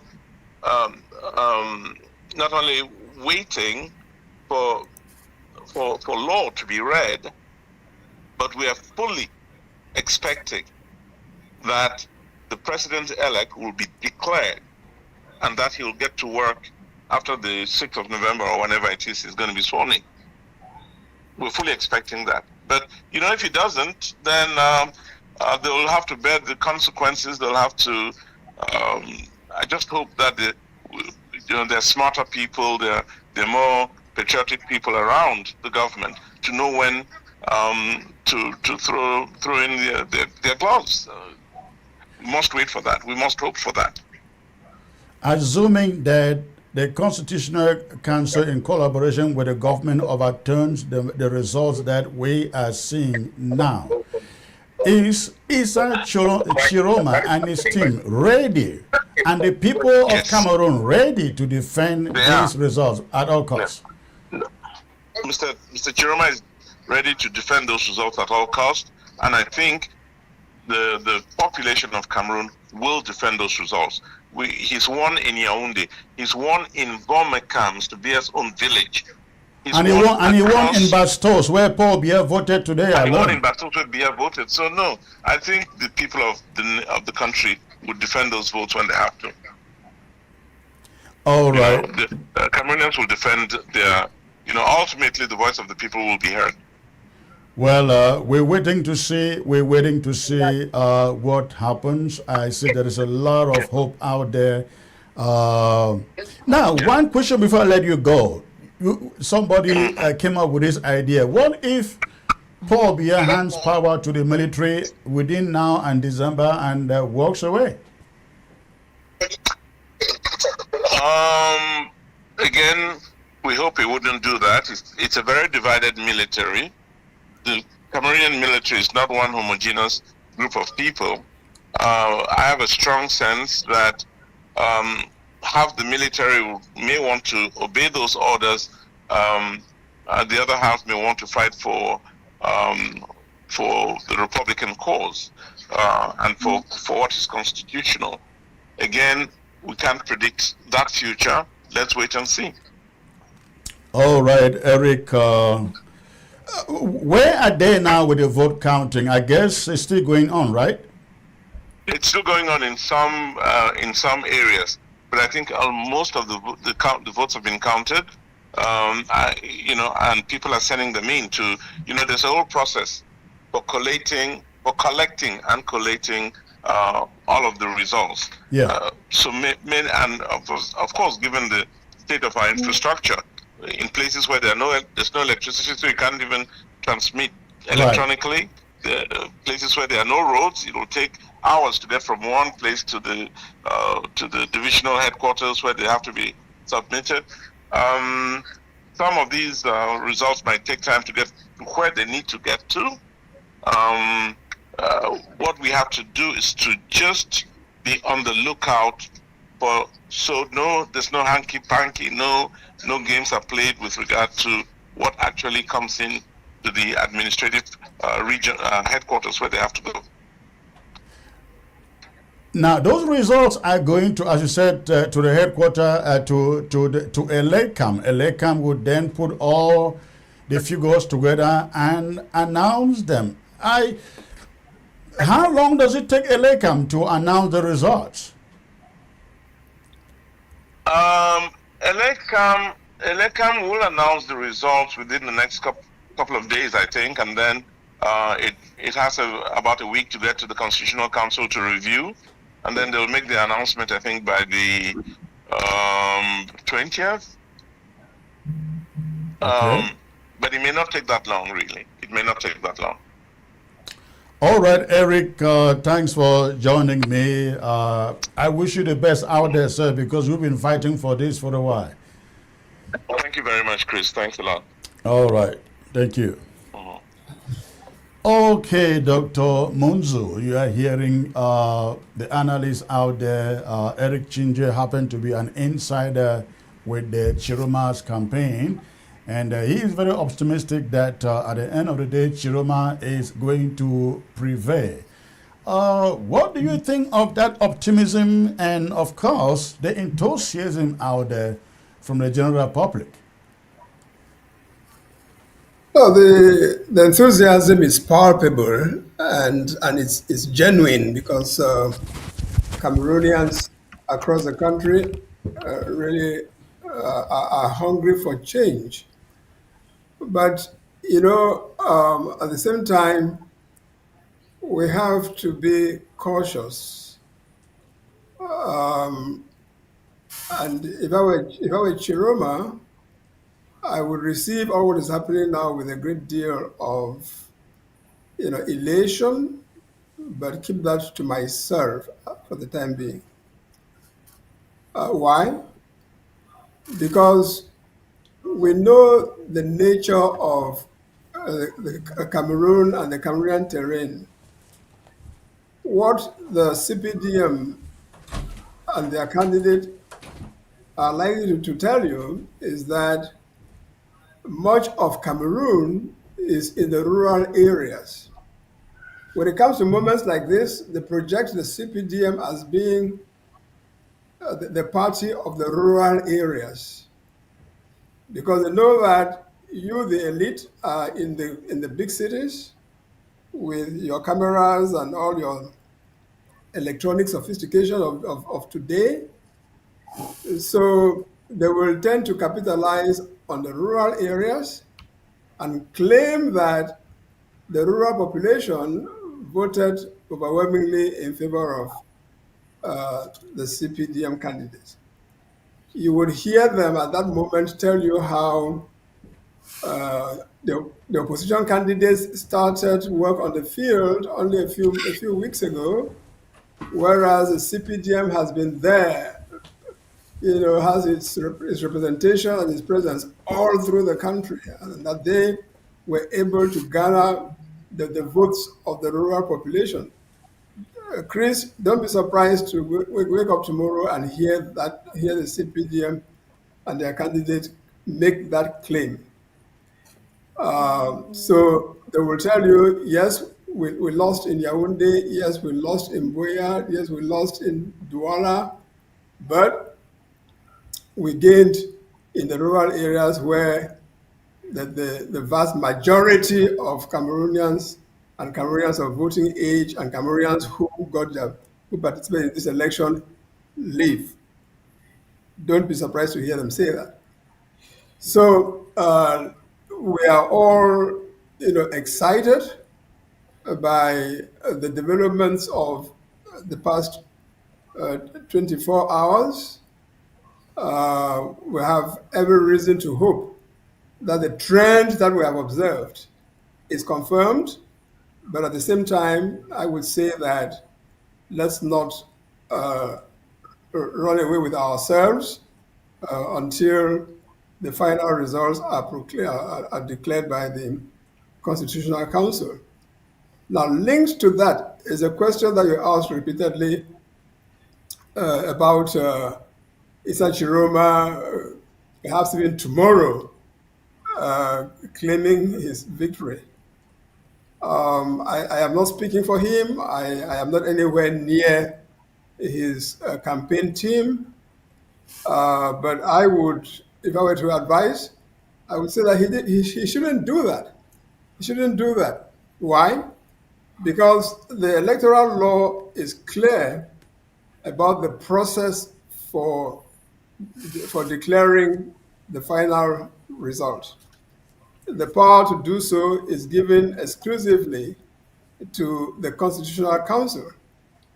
And if Chiroma wakes up tomorrow or the day after and proclaims that he is the elected president, he will be giving the incumbent regime and its hawks a pretext for coming after him, claiming that he has violated the law by declaring. You saw what they did in some similar circumstances with Professor Kamto back in 2018. So if I were Chiroma, I would avoid falling into that trap. However, that is in terms of proclaiming himself the winner. That's what we're talking about.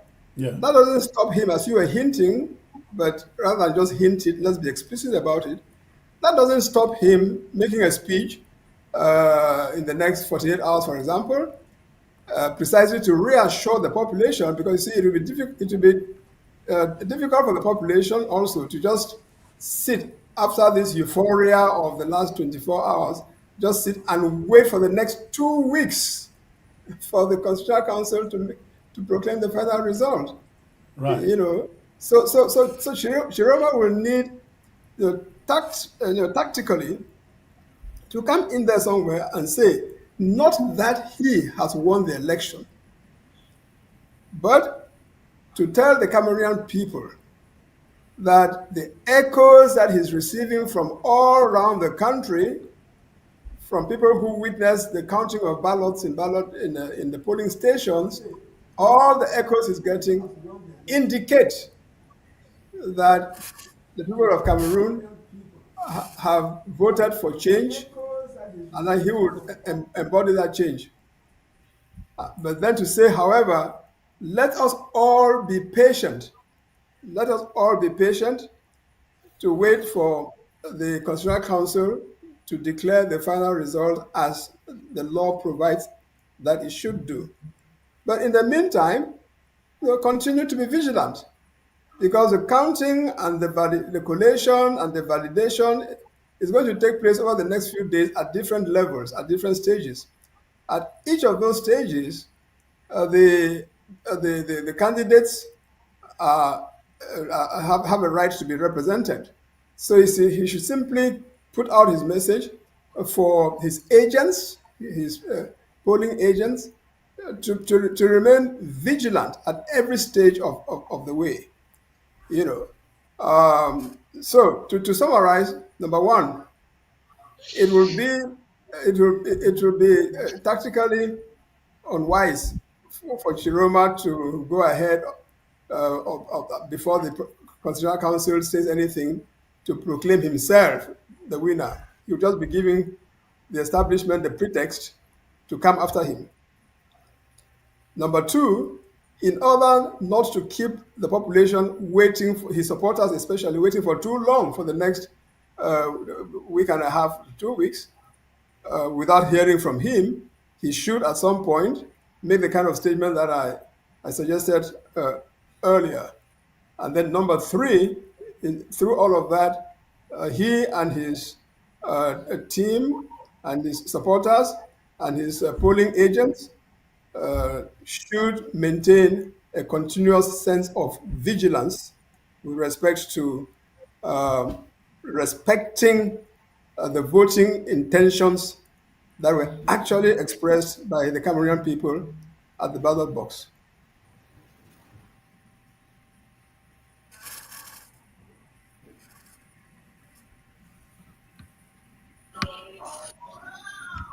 Yes, Chris, I'm done.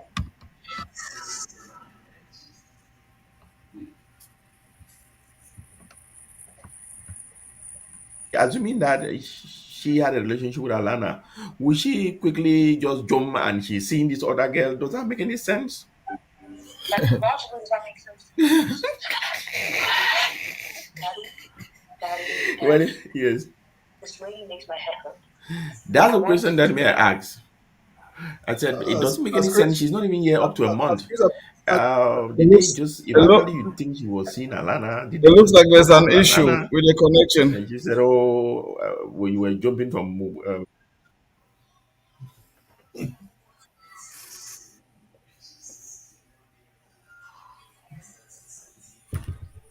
Can you hear me? Yes, we can hear you. Okay. So Dr. Atenjo and Metro Lissinger, you listen to the caution there from Dr. Munzu and Eric Chinje from stepping out announcing that Chiroma is the winner of the election. Doesn't that give room to the CPDM to take time to prepare, cook the results? Because you cannot, I don't think the Chiroma people can depend on the results that we are seeing on the social media, because again, they will argue that anybody can put anything out there on the social media. Doesn't all this time give the CPDM and the regime time to cook the results? To me Well, personally, Dr. go Chen, ahead, first. go ahead, Barrister. Go ahead. Okay. yeah, to me personally, I don't think the BR regime, they are ready to leave power. To me, election have always been a whitewash. They always use it. I'm not saying people don't want their government. That's the general thing. If you put any person, they will defeat their hands down. But they are not willing. These people, to me, you cannot remove a dictator by the ballot. That's my observation. They are not ready. Let me tell you the truth. If today they declare that Chiruma is the president, it's not up to Chiruma to come and tell Mr. Biya that I will pardon you. It's up to the people. A lot of things have happened for 43 years. They have killed people. A lot of things have happened. When the public, the population said, Chiruma, what happened? There's an allegation even about Paul Biya's ex-wife. Chiruma will not be saying that, no, we should forgive Biya. No, it's up to the people. So that's the danger. Sometimes we are making the mistakes. To me, I'm very convinced that most people have voted for Mr. Chiruma. And I was also thinking again too about rural and urban area. A lot of the votes in the rural area, the CPDM goes there. That's where they rig the election. And when they rig it there, we will assume that people who are living in these areas, they are poor, they are suffering, but that's where they go and steal the vote. That's the fact. So, but to me, to say, Ngongo, these people have been in power for more than 43 years. They live there, freebies, taxpayers' money, buying the best cars, to tell them that to leave that privilege. They say that word. They were saying what? Na caterpillar go move me for day. So it's not easy like that. And if you should say I should put my bet, fair kwa, as they say, Constitutional Council, even if they win, they will never come and announce. They will better say, let's announce that they have won. Then they see the reaction of the public. If that population that we have in Marwa, if they should be in Yaoundé and other parts of the Cameroon, if we want to really bring change, these people should follow the Constitution of La Republica, Article 65. We want that population in Marwa and Yaoundé. The other part of the Cameroon in Yaoundé, the BR, they will take a helicopter and disappear. That's the only way.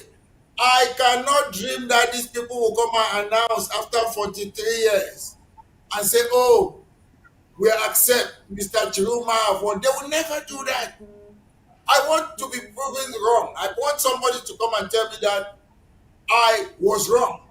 They will never, ever. I know people are optimistic. Oh, things will change. Is it in Cameroon that a dictator will tell you that this man have won, come and take over, we arrange, then bear hand over to Chiruma? That will never, ever happen, except the population go through a peaceful march in that crowd that I've seen in Garua, all over the Cameroon. They go and walk to a today.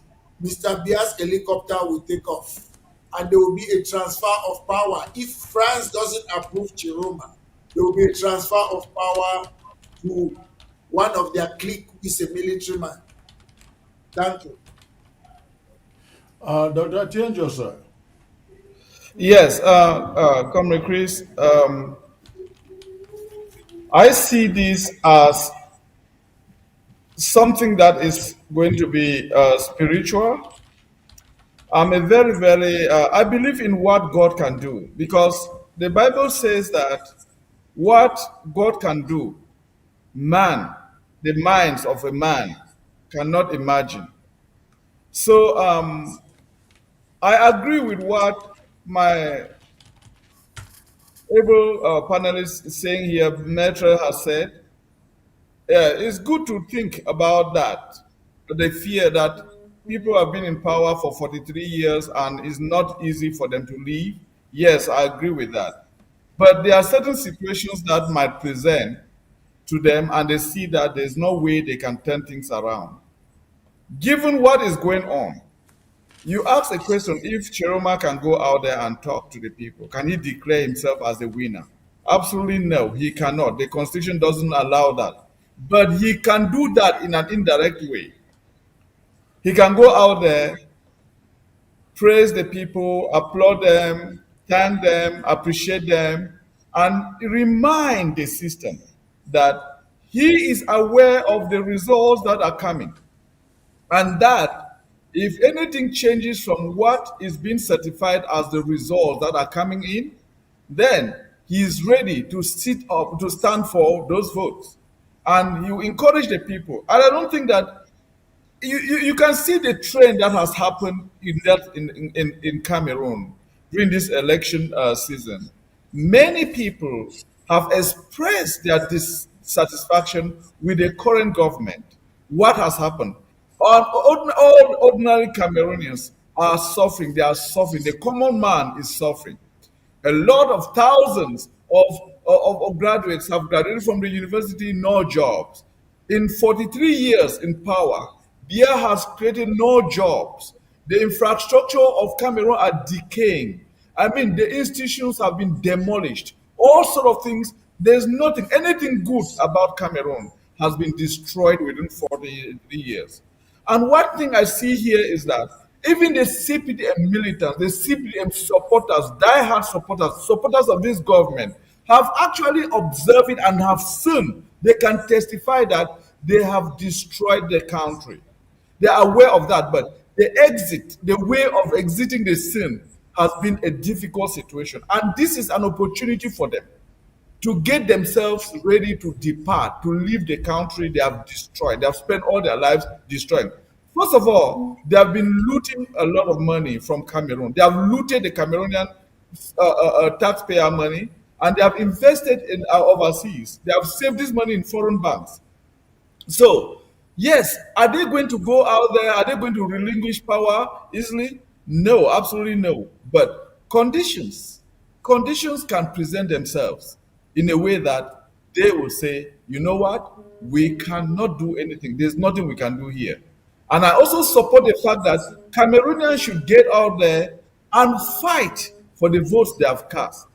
If you cast a vote for Chiroma and you see that everything is certified for him to be president, go out there, demonstrate peacefully, and demand for the right thing to be done.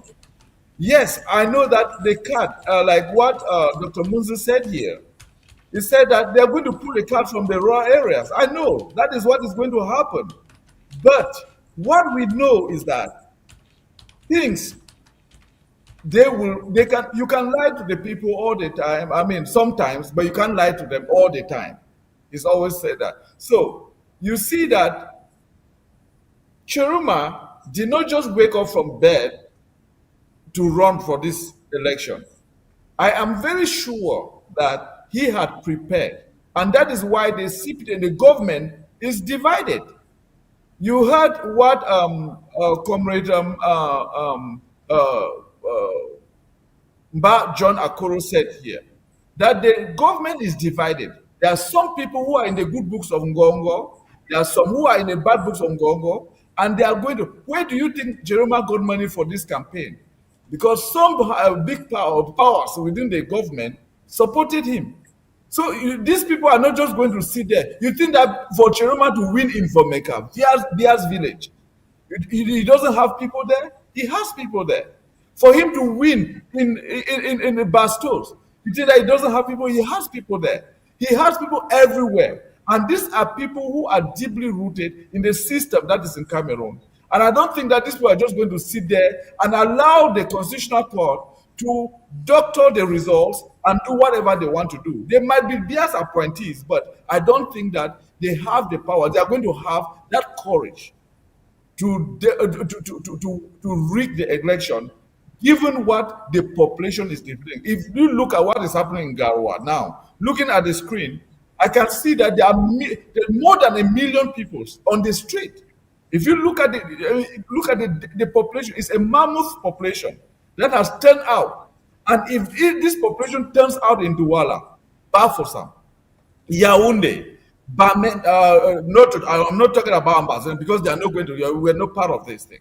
So if they turn out in all these cities, you are going to see that the power that be are going to see that, you know what, there's nothing we can do about it.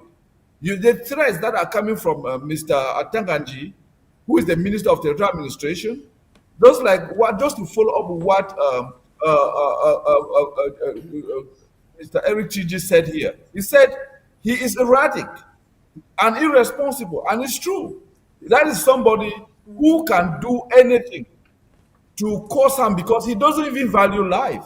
So, but he's going to do that, but he has his limit. He's not going to do anything that is going to drain them because they know that they are all ruined. They failed, they misfired, they miscalculated, and they should take it for that and just walk out. I know it's not going to be easy, but something is going to happen. There's a change. Thank you.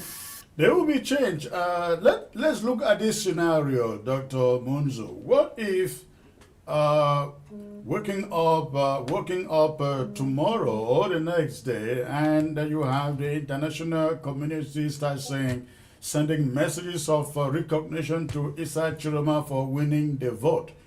Does that help maintain the integrity of that vote? Doesn't that push Cameroon to a corner they just cannot return from?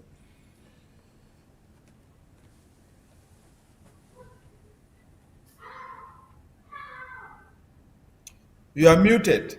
You are muted. No, go on. He's fine. He's okay now. Go on. Okay.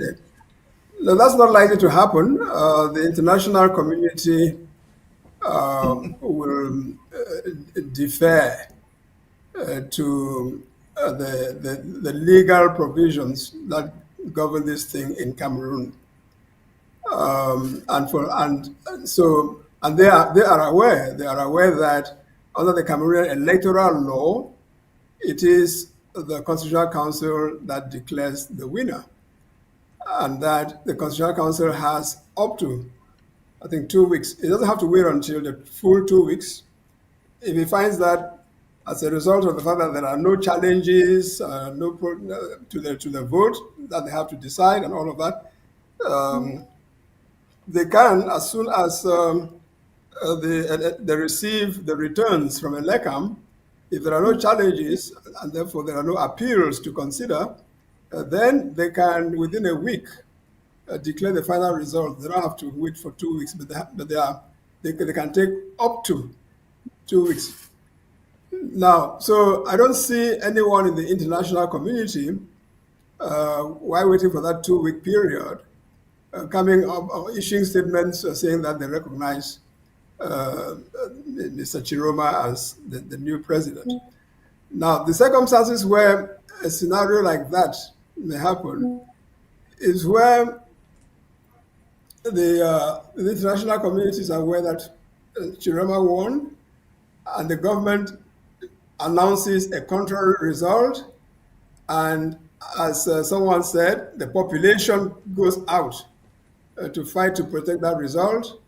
Yes, in the midst of that, that confusion, the international community will start taking sides, and they can go to the extent of making that statement. But again, as I say, I don't see that scenario playing out before the Constitutional Council announces the result. All right. Thank you guys very much. If you have time, stay in there. If you don't, and you want to leave, that is very much okay. I am going to open the phone lines to have our viewers call in, make their contributions. We have over 1,000 people watching on both Facebook and YouTube. YouTube 956 at the moment. I think it went beyond 1,000. And Facebook about 110. So I will open the phone lines. If you are watching from anywhere across the globe and you have a contribution to make, please go ahead, call in, and when you call, make sure that the volume of your TV is shut down and you focus on your phone so that we do not have a delay or an echo. The phone line is there on screen, so please go ahead and call. Go ahead and call. Let us know what is on your mind, especially those of you in Cameroon. We'd like to hear from you. What is on your mind on this election day? All right, let's get to the first caller here. Hello.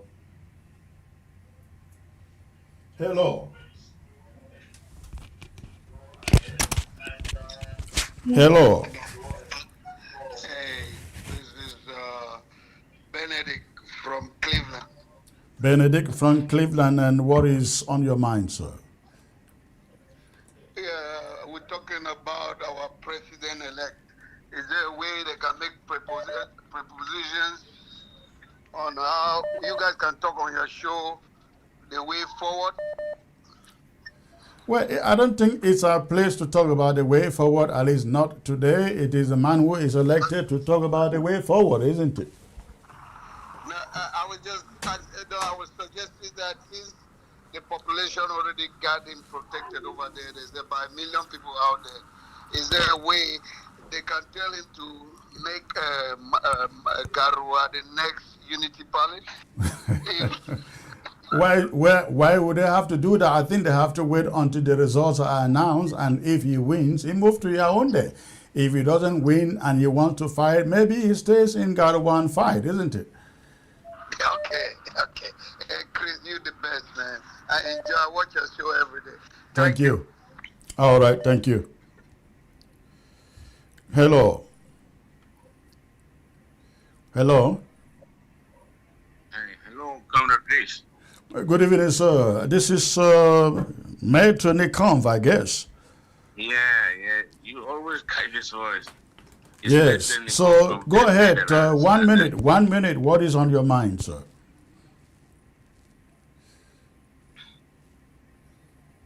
Go on. I'm hearing.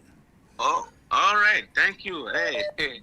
First and foremost, I would like to greet all of your guests, especially my able friend, Lisinge Maitre. Okay. Good to see you. Yeah, actually, Comrade Chris, I know people like change, and I'm only praying that Southern Cameroonians should not jump ahead of the horse and start jubilating because there seems to be some semblance of change in the Republic of Cameroon. We are not sure. And more to that, I cannot take Issa Chiroma's name to the bank. Never. He's not reliable. He's not trustworthy. You know, he can turn around and do any other thing. And also let me come back to this point of people expecting Issa Chiroma to give Southern Cameroonian in a referendum.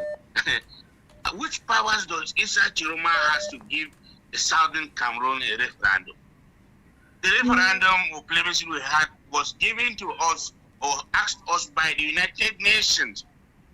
Should Southern Cameroon has to organize a referendum, it should be I don't think the referendum. Hold on there. I do not think the referendum he is referring to is a referendum for Southern Cameroonians. The way I look at it, he is looking for a referendum where both Southern Cameroonians and Cameroonians will go and vote, like in 1961, where they vote we or yes. Because I think a genuine referendum should go to Southern Cameroonians where they are asked whether they want to stay in Cameroon or they want to go be on their own. Comrade Chris, this is where we were abused again with this idea of referendum merging La Republic of Cameroon in our case. If people have to decide, they should be the Southern Cameroonians to decide, not La Republic of Cameroon to decide on anything referendum. You understand me, please? That is a point. That is a point. All right, listen. I don't have a lot of time today. So many calls coming in. Let's get to other callers for a moment. Thank you for the call. All right. Let's see who is next. This is Ground Zero. Hello. Hello. All right. Before you call, shut down the volume of your television set and focus on your phone, please. Hello. Hello. Yes, hello. Yeah, good evening, Comrade Chris. Good evening, sir. Where are you calling from? Good evening. Yes, I'm calling from Ground Zero. Okay. What is on your mind? Yes, please. It's a question that I wanted to ask. All right, go on. Now, is it a strategy that you guys are using to collaborate? Hello? I'm hearing you. Go on. Yes, please. I wanted to ask if it is strategy that people are collaborating with Issa Chiroma Bakari now to liberate this way. I don't understand. We have no collaboration with Issa Chiroma Bakari. Hello? We have no collaboration with Issa Chiroma Bakari. We may be talking to him, but we don't have any collaboration. All right, because I'm seeing everything you are talking, you are really going in his own inside, so I was really confused. Yes, no, I hope you understand that. Thank you for the call, sir. Hello. Hello. Hello. Hello. Hello, yes, I can hear you, sir. Where are you calling from? I'm calling from Washington, D.C. Washington, D.C. What is on your mind, sir?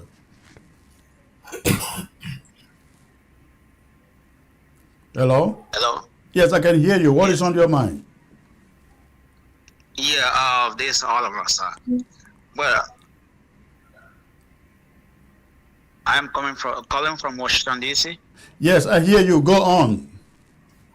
Yeah, I'm just I've been telling the I've been monitoring the results. Can you hear me? Yes.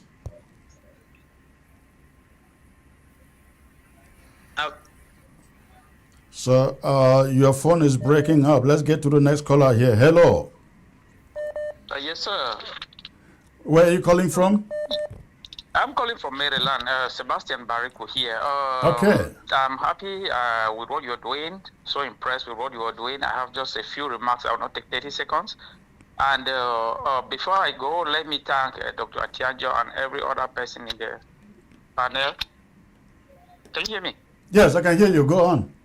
Oh, yes. So my thing here is a lot of people know these big guns in La Republique started with the incoming, I think with the incoming president of La Republic, Issa Chiroma, and then there was this guy from Lebialem, and then I saw a few days ago the former prime minister saying Crisano. Then at one point they were saying they don't know who to talk to. They don't know which Ambazonia leader to talk to. So why do they keep mentioning you if they claim they don't know anybody to talk to? So they actually knew you existed, and they keep on saying they don't know who to talk to. It's politics. Dr. Chajo can answer that for me. It's politics. Yes, thank you for the point, sir. We will get to Dr. Atienjo soon, but let's get on with the calls. Thank you for the call. All right. The phones are ringing. Hello. Hello. Hello. Yes, I can hear you. I see a South African number. I guess that's where you're calling from, right? Yes, right. You're right. All right. What is on? Connected to the program? Am I connected to the program going on now? Yes, sir. You are live. Yes. Go on. You are live. Yeah. So I just want to chip in because a while ago I had a brother talking about a referendum that is Jeremiah is trying to promise. But I think we are going a little bit too far ahead of time. So what I suggest is that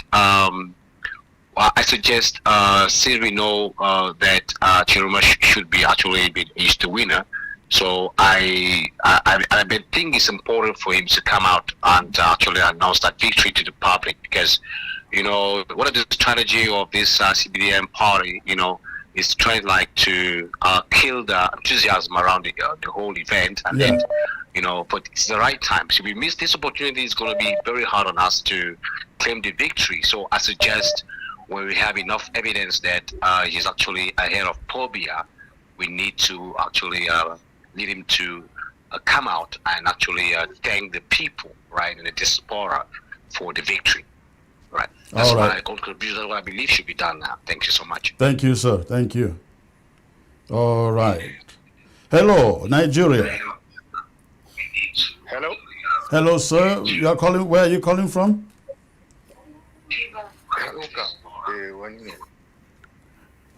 Okay, we missed that caller. Let's see. Ground zero. Hello. Hello. Hello. All right. Not picking the call. Hello. Hello. Hello. Yes, hello, sir. Yes, I can hear you. Where are you calling from? From Ground Zero, sir. Okay, what is on your mind, sir? Just want to appreciate you for what you're doing, and appreciate the panelists on air at this moment, and pray that God to keep on to keep you people to keep on doing the good work you're doing for your people. Okay. Thank you, sir. Thank you. Where on Ground Zero are you calling from? I'm calling from Santa, sir. Okay, how was Santa today? No, Santa was fine. At least they respected the ghost town in Santa today, not like the other days. They really respected them well today. All right, thank you. Thank you for the call. Hello. Hello. Okay, that is this Nigerian number. You have a bad connection, sir. You have a bad connection. I can get you. Hello.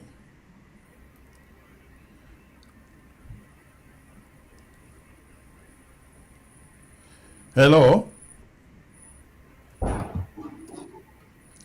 Hello.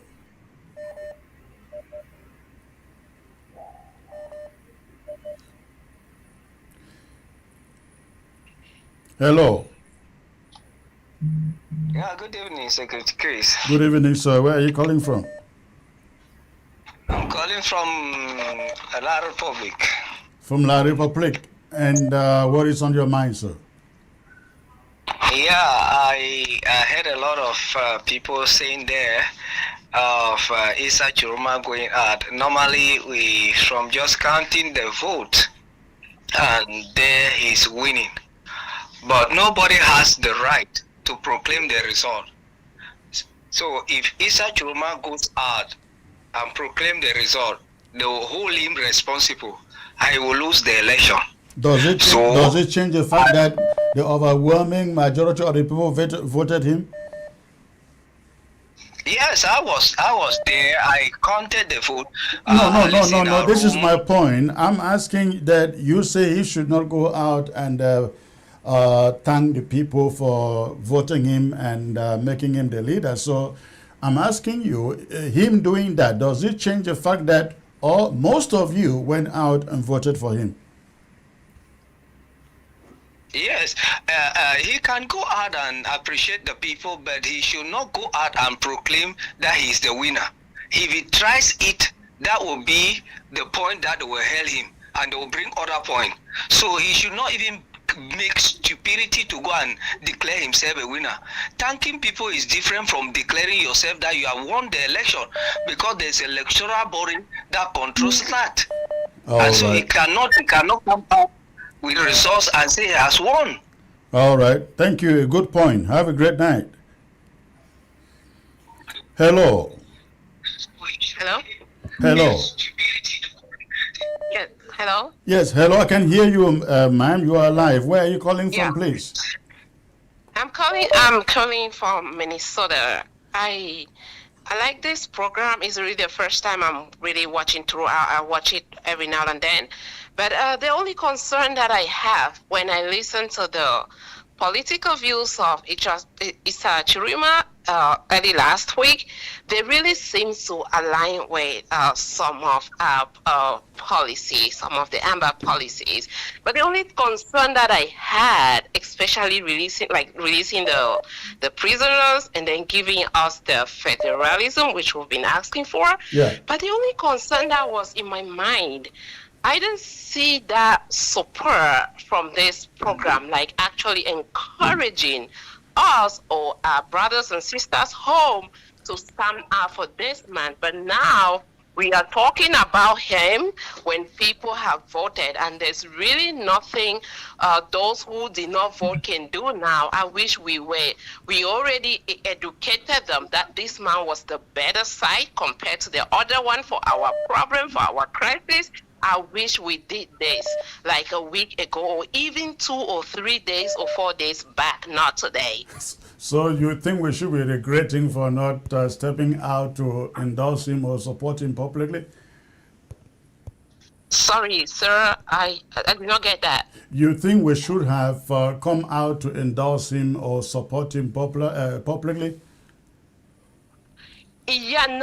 Not somehow encourage the people back, because many people look up to you and they believe what you say. I wish we had encouraged them early on, like come out and vote, because this man's policy are a little better or more better than the other person, rather than staying home, because most people couldn't vote. They weren't sure if that is where you and other leaders want them to go. Well, hold on there. You raised a very good point, a point that many others have raised. But we have explained it this way.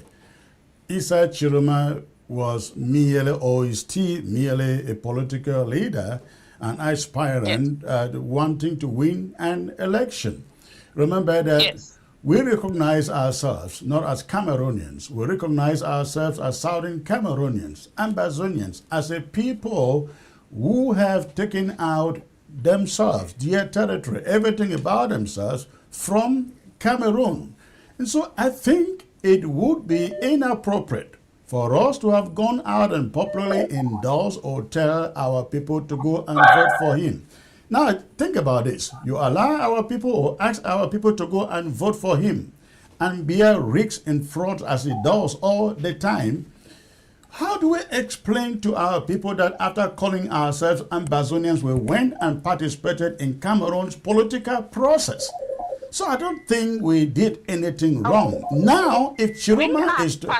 No, hold on, let me finish. Hold on a second. Hold on a second. Hold on. Hold on. I'm coming back to you. Hold on. Sure. If Chiroma wins, right, and live true to his word, that he wants dialogue without anything being a taboo, that he wants to sit down with Ambazonian leaders, he wants to release political prisoners. He doesn't need anybody to do that.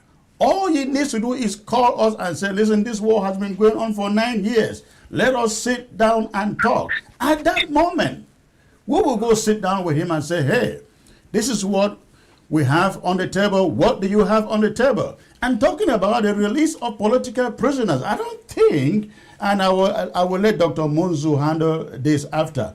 I don't think it is appropriate to say that he takes over and is in office for 3 months before releasing those political prisoners who did nothing in the first place. There is no reason why he should not get into the office, and the first week he releases all of them. But go on. Okay, yeah, I get your point, sir. What I'm not understanding, at least he has that on the table. He's talking about it. Even if we don't ever end up with What if he is just talking as a politician? At least he mentioned it. Yes, he did. But what if at the moment he's just looking for the votes? And it's still what we have, better than the other one. No, we can't say we have anything right now. We guided the people because we thought he was, at that point, it's not our responsibility if he doesn't keep to his word. But we guided our people to make that choice. Correct. And we do not regret, it at all. But we did our part. What do we do? We do not regret the fact that we asked our people to stay home because it is not our process. If they wanted to make us part of the process, then the time has come for him to call us to the table and say, all right, let's discuss, right? If Chiroma says there's a referendum tomorrow, I won't say no referendum. I will say, what kind of referendum? Let's sit down and talk about it, right? Right. Yeah. Right. So let's not rush and bend. Let's not rush and bend from here while the door is still right ahead. How do we get somebody to come to the table to even talk about, to acknowledge that we have a problem? How do we get the person if we stay home? What is silence? No. You are not getting the point. Staying home or not staying home, Issa Chiroma was going to win without Ambazonia's vote. Ambazonia's vote consisted only of 13.36% of the total voter registration. All right. Thank you for the call. Let me get to other callers, please. Thank you. Hello. Hello.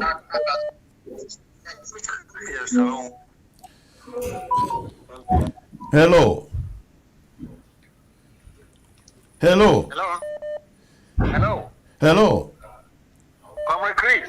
Yes, sir. Where are you calling from? From the great state of Texas. Wonderful. What is on your mind, sir? Sir, I just want to congratulate you and your team for the good job you guys have done today to educating Ambazonian people on what we're supposed to and what we're not supposed to. But my concern here is, Comrade Chris, they talk of proclaiming results. The results in Cameroon are not proclaimed as per the people that voted. It is proclaimed as per what is doctored on the papers. So whether we do what or what, it is what Larble would like to send out there as people who voted imaginary. People who voted and not people who actually voted. All that depends on is how Chiroma has to defend. Because all candidates have representatives in the polling booths. And they do send results to their central command as about what happened in that polling booth. And it is easy to announce that you win. You don't need to go out there and say it. Simply just tally the results and send out there as per the call it perceive bar or what they call it. And people will say who won and who did not win. You don't need to go there to say I won or not. Don't tally the result and send it out there. And people will see from there who won and who did not win. And of course, by then they will not tell you that you proclaim yourself the winner or not.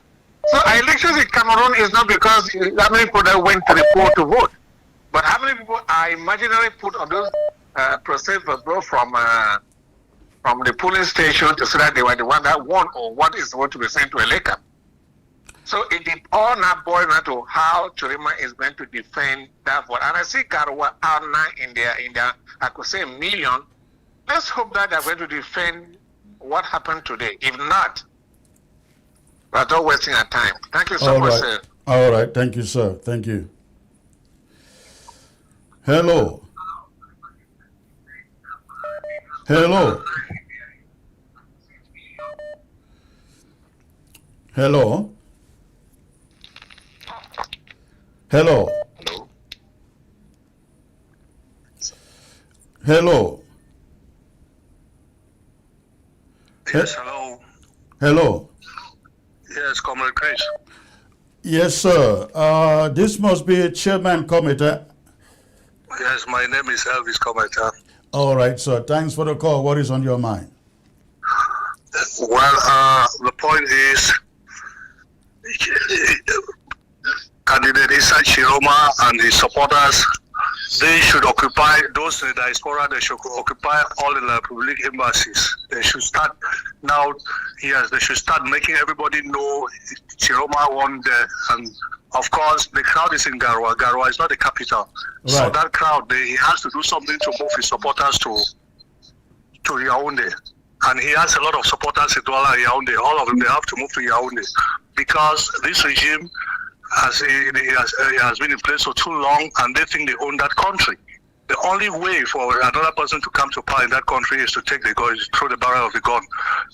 In a society like Cameroon, where the votes, the people who vote, those who cast the votes don't decide anything. Those who count the votes decide everything. And of course, all of us will agree that the Constitutional Council will never come and declare him the victor if the population does not rise.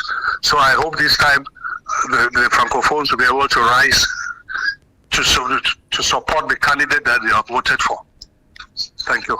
All right. Thank you, sir. Dr. Monzo, let me suspend these phones and come to you on the question of releasing political prisoners that we all know, Sisiko, Ayoktabe, and the rest. Why should Chiroma have to wait for, because again, if you read the statement that Agbo Bala put out yesterday, he suggested that Chiroma told him in the first 3 months in office, he will release Sisiko, Ayoktabe, and the rest. Should it take him 3 months to do that? Okay, I think we lost Dr. Munzo.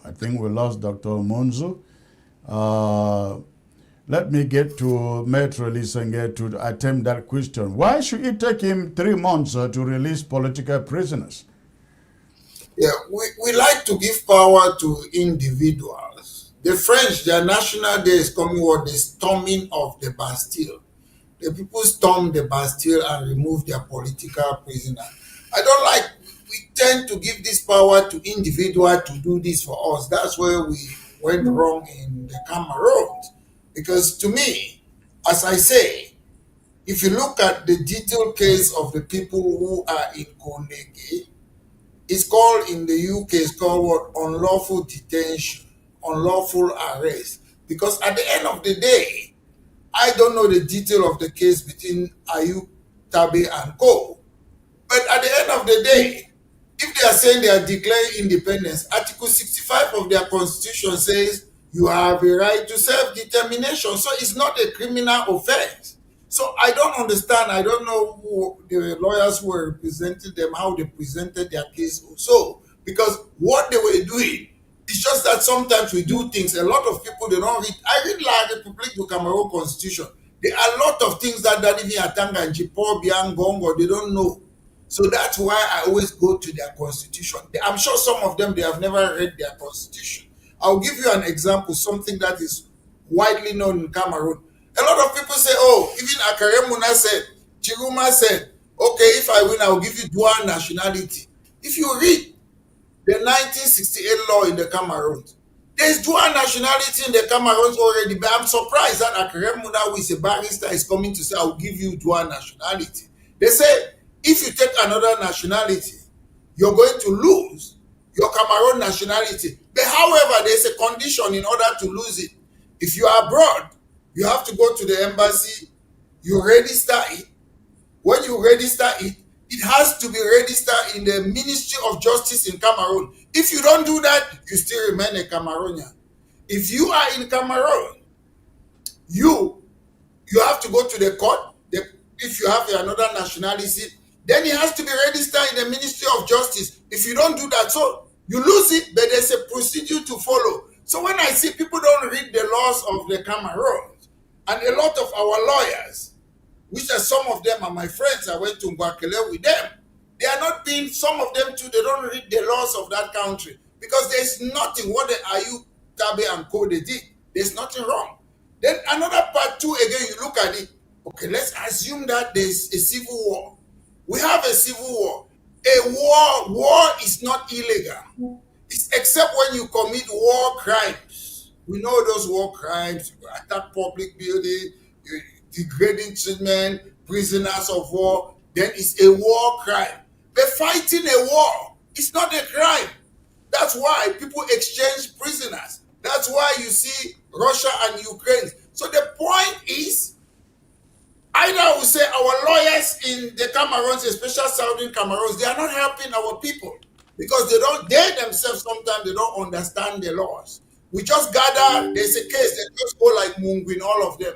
They should read the laws in Cameroon. I don't know how many people in the Cameroons have read Article 65, which says the preamble is part and parcel of the Constitution. Sometimes we talk about laws in Cameroon. I'll give you Article 65. They say you cannot torture the citizens.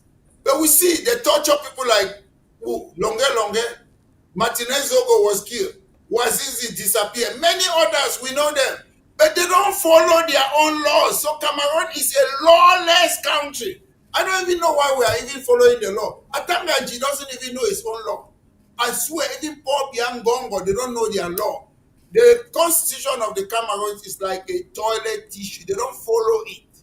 The law have been personalized. The law of the Cameroon is Paul Biya, the president of the republic. Because if you read the laws, they are good. In the preamble, they have UN Charter, which says what? You have a right to self-determination. That's the preamble. Universal Declaration of Human Rights is in the preamble. That's part of Cameroon's constitution.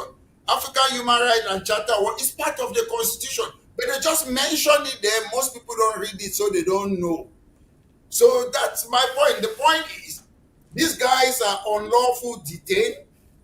People have committed serious atrocity who are French, La République du Cameroon citizens. They don't treat these guys like them. I talked to Ngali. What Ngali said, he's still waiting trial. How can you wait for trials? They call it waiting trial indefinitely in the Cameroon.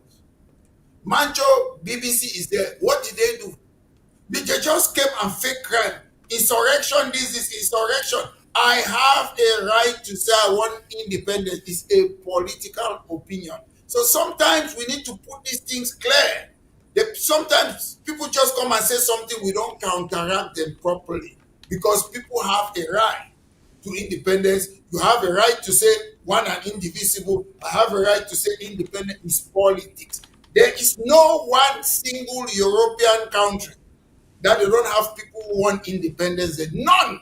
Britain, France, Spain, all European countries, Belgium, they have Flemish. They have political party that want independence. So if we want to have democracy, let's have the democracy. Let's stop intimidating people in the Cameroon. Because sometimes my point is a lot of people are ignorant. They don't read. Even public laws allow us to do everything that we want to. Dr. Atienjo, if you can jump in there.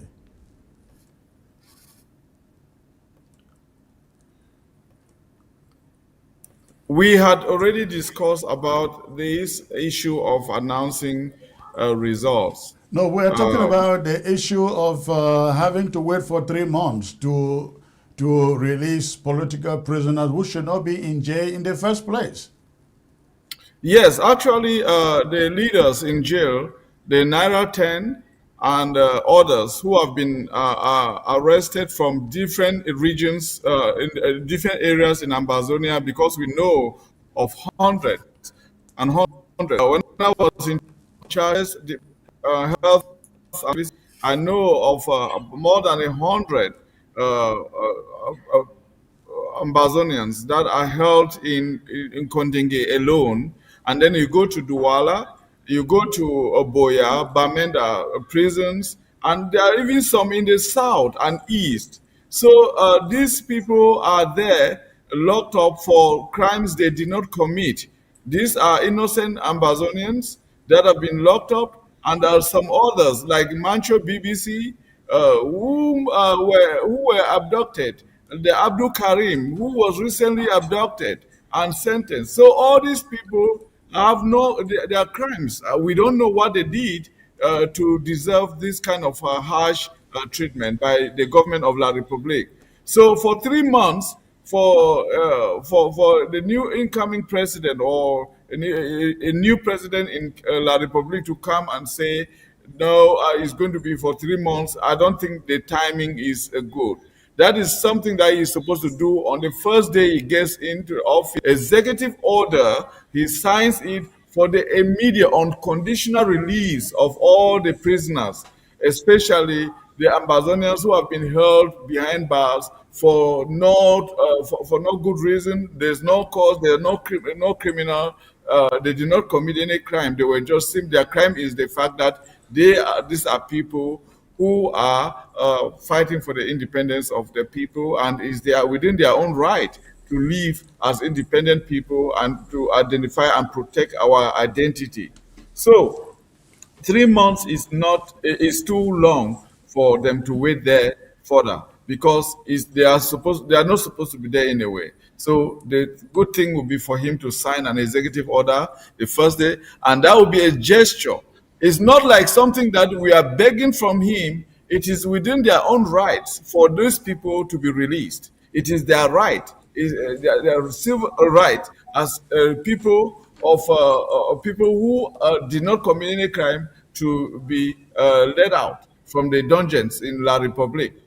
Now, I hear people talk about, oh, when Easter Chiroma takes over or a new president takes over, he is going to give this, he's going to give that. No, it is not within his power to do that. It is our right to go on the table and say, they call us and say, okay, let's talk. This is a country, it came in a federation, and we with equal rights. I'm calling on you to come. Let's talk on what is going on. I heard in one of his statements, he said he is going to make sure that they talk about the root cause of the problems that we have. So that is very good. So we can go on the table and discuss about the root cause of the struggle that we have, our struggle for independence. We discuss about it amicably with understanding that we all came together in a federation as equal partners, not La Republic, a bigger or a bigger something like that. No, we came as equal partners, and all this we have to sit on the table and talk as equal partners and see how we can negotiate the way forward to this, whether it's a union or our independence. All this will be brought on the table and discussed. So I think that's the way forward. All right. Dr. Atienjo Metro, Lisenge. I want to thank you guys for coming to be a part of this show for this duration. It's been a marathon. I look forward to be back here tomorrow as the countdown to the election results continue. But again, thank you for being on board, Dr. Monzo, Mark Barita. Thank you very much for coming on the show. At this moment, we are going to call it a night. But listeners, please listen. I will be back same time tomorrow throughout the whole week until the results of the elections are announced. Thank you very much for being part of the program tonight. I look forward to seeing you tomorrow. Good night.